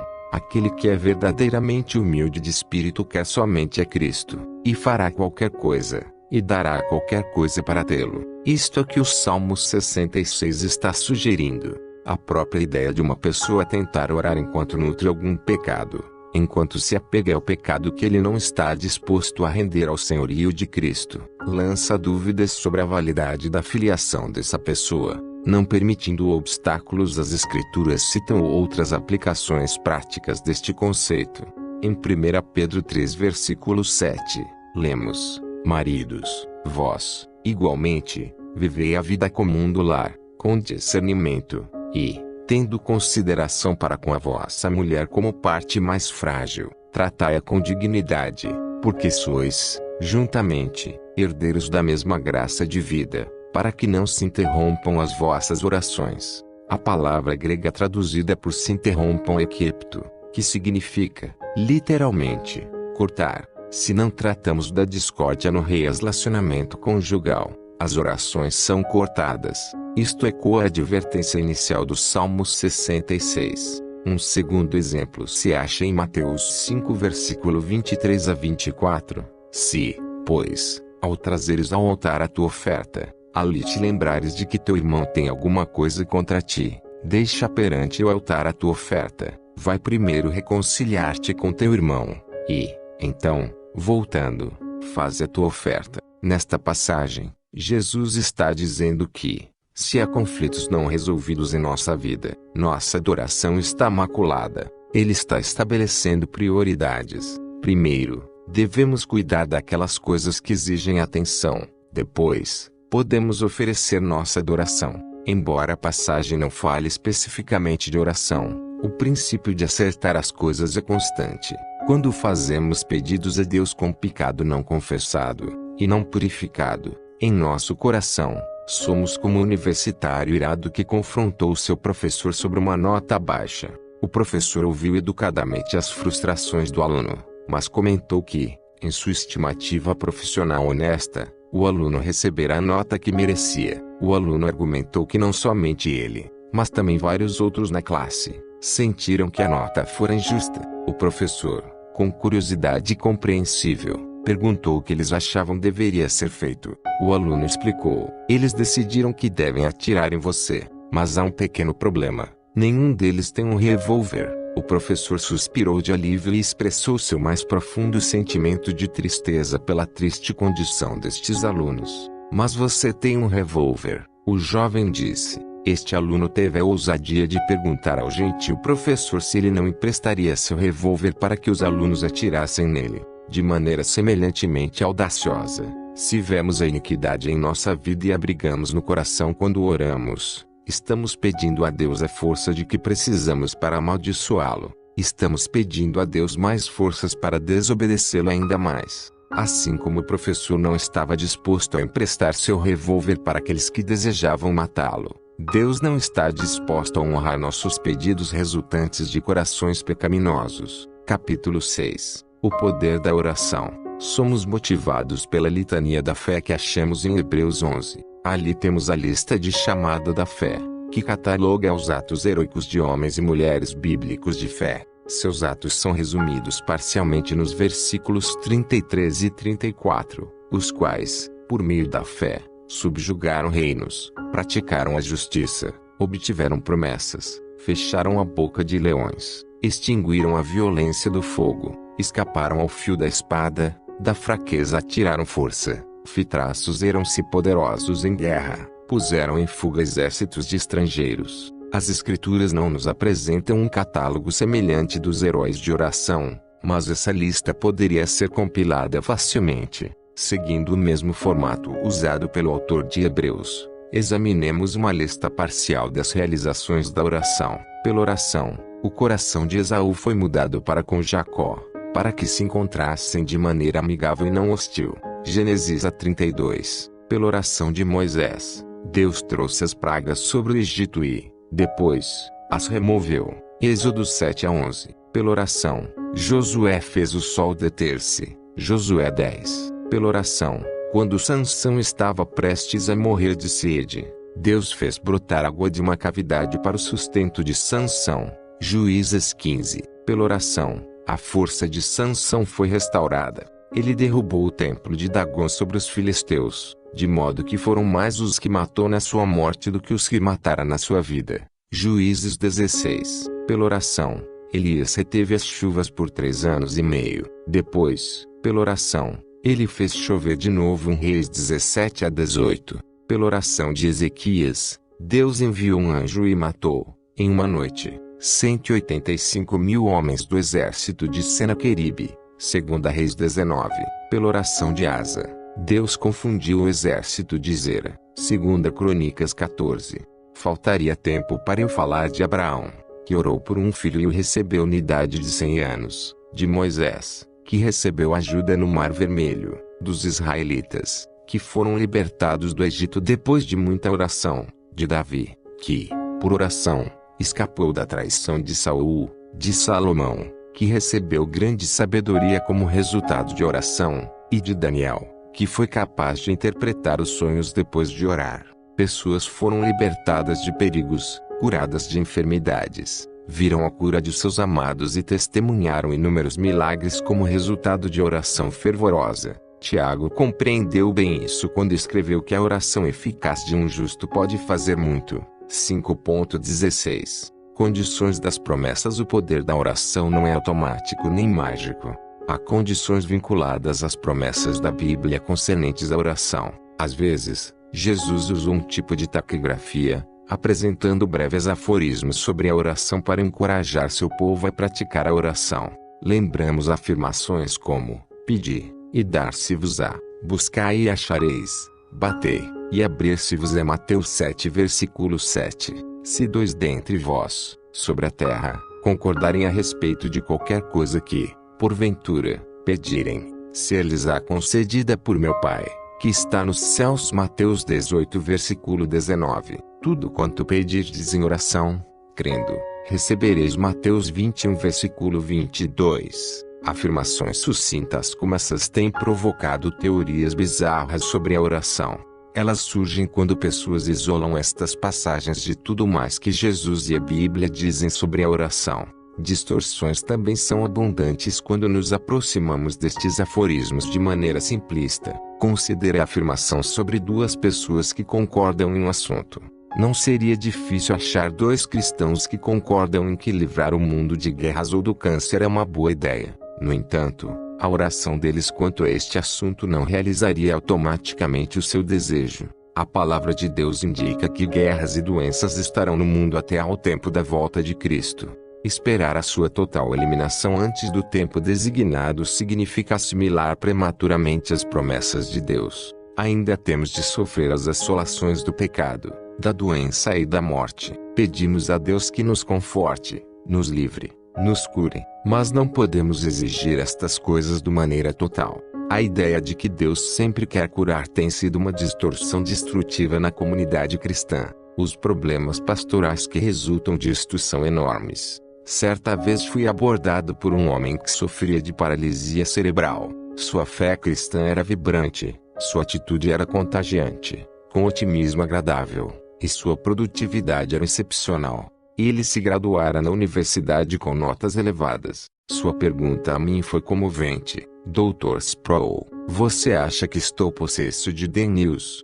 A vida daquele homem fora lançada em caos. Admirado com a pergunta, eu respondi: por que você faria essa pergunta? O jovem homem prosseguiu e relatou uma série de eventos desencadeados por um encontro com alguns amigos cristãos que haviam reivindicado a promessa da Escritura e concordado em que o jovem homem estava curado da paralisia cerebral. Eles haviam imposto as mãos sobre ele, fazendo a oração da fé e reivindicando a cura para ele. Quando se tornou evidente que ele não fora curado, eles primeiramente o censuraram por sua falta de fé. Em seguida, disseram que ele era culpado de algum pecado oculto que estava impedindo a cura. Por fim, concluíram que ele estava possuído de demônios e o deixaram com a alma atribulada. Seus amigos nunca consideraram que o erro poderia ser deles mesmos.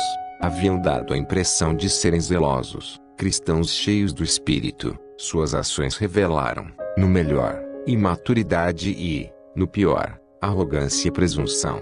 Deus não é um atendente celestial pronto a responder a nosso aceno e chamada para satisfazer nossos caprichos. Em alguns casos, nossas orações devem envolver labuta da alma e agonia de coração, como o próprio Jesus experimentou no jardim do Getsemane.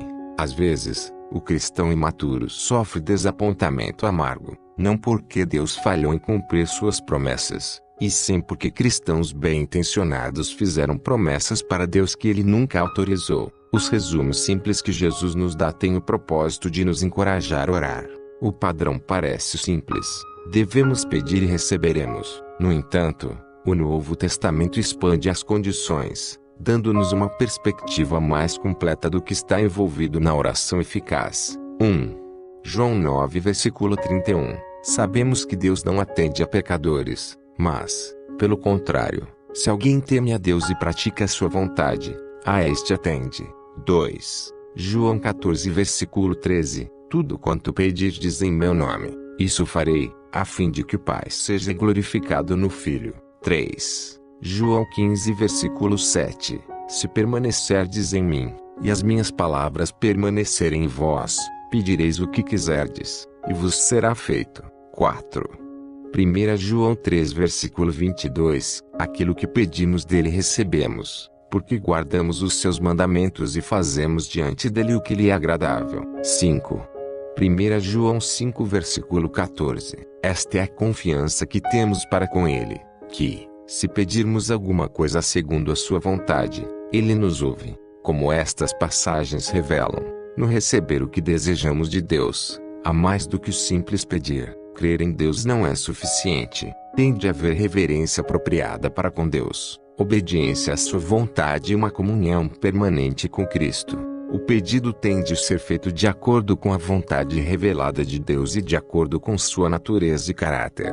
A Bíblia nos ordena orar em nome de Jesus. A invocação do nome de Jesus não é um encantamento mágico. O seu significado é muito mais profundo. Na cultura em que a Bíblia foi escrita, o nome de uma pessoa indicava seus atributos e seu caráter. Pedir algo em nome de Jesus não é apenas acrescentar a expressão no fim de uma oração. Antes, significa que cremos que nosso pedido é dirigido ao nosso grande sumo sacerdote, nosso intercessor.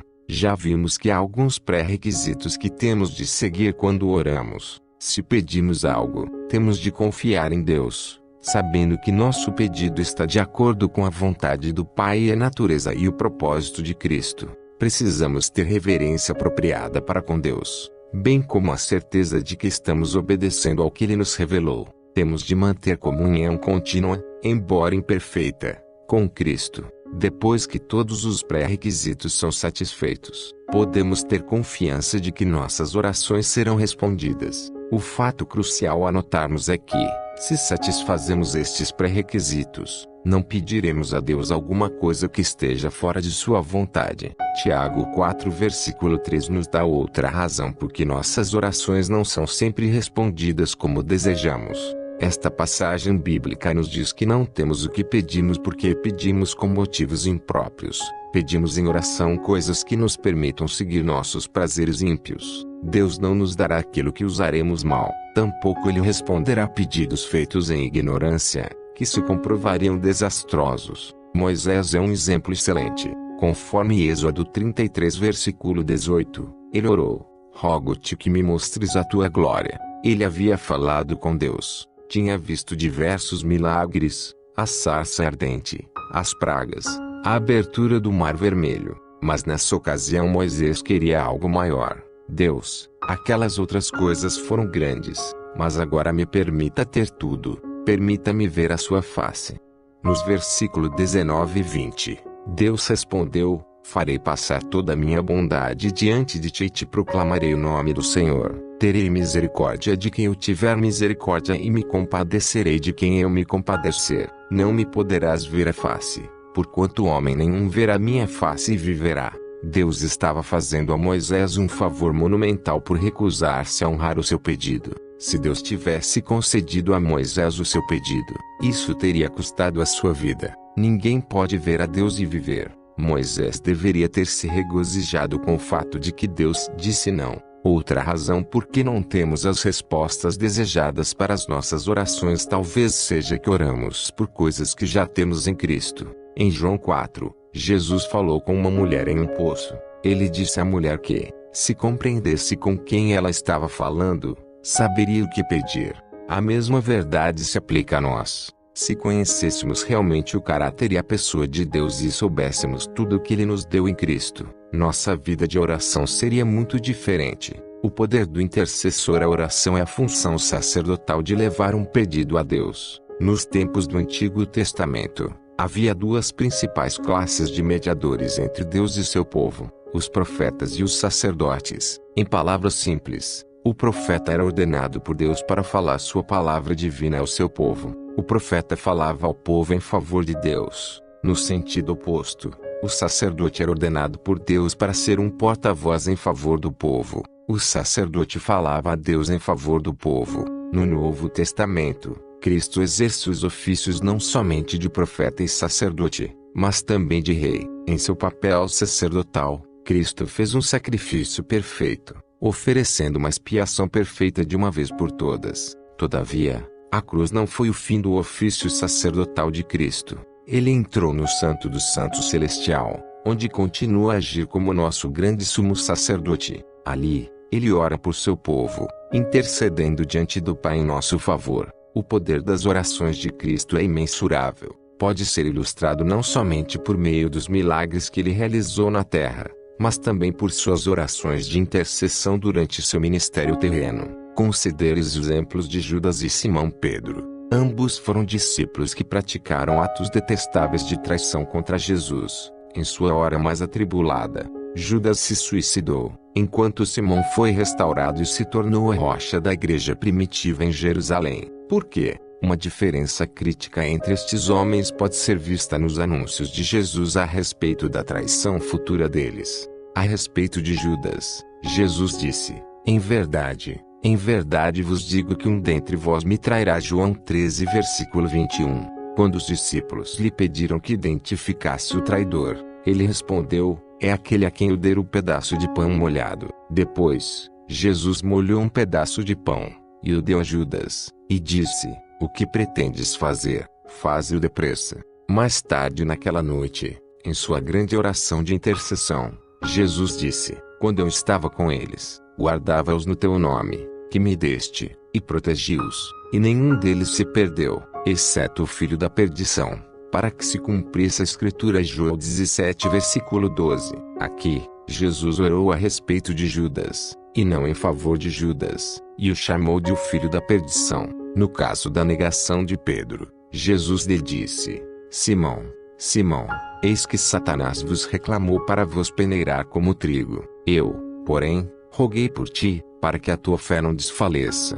Tu, pois, quando te converteres, fortalece os teus irmãos. Lucas 22 versículo 31 a 32. Observe que Jesus não disse: se te converteres, fortalece teus irmãos. E sim, quando te converteres. Jesus tinha confiança na restauração de Pedro. Não podemos deixar de extrair a conclusão de que a confiança de Jesus se devia amplamente às suas palavras anteriores. Eu, porém, roguei por ti. Jesus orou a respeito de Judas, e orou em favor de Simão Pedro. Ele fez intercessão por Pedro, agiu como sacerdote de Pedro.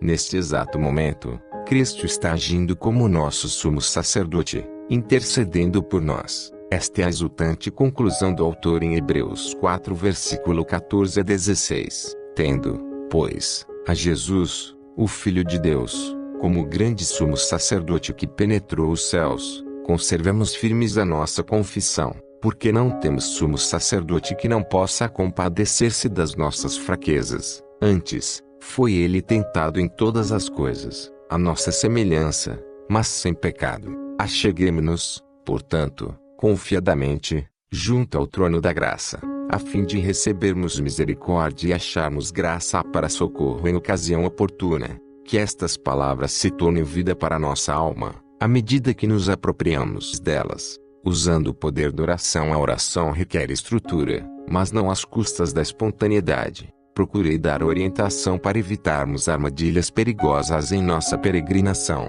Nenhum diretor de uma banda diz aos seus músicos que toquem qualquer coisa que esteja no seu coração e esperam ouvir o hino nacional americano. Tem de haver ordem, e o procedimento tem de ser regulado, em alguma medida. No entanto, ainda há lugar para autoexpressão individual dentro dos limites de reverência e ordem. Porque oramos? Oramos porque Deus o ordenou e porque Ele é glorificado quando oramos. Oramos porque a oração prepara o nosso coração para o que receberemos de Deus. Oramos porque a oração realiza muito. Oramos para adorar a Deus, louvá-lo e expressar nossa admiração de Sua majestade, Sua soberania e seus atos poderosos. Oramos para confessar a Deus nossos pecados, numerosos como são, e experimentar graça, misericórdia e perdão da parte dele.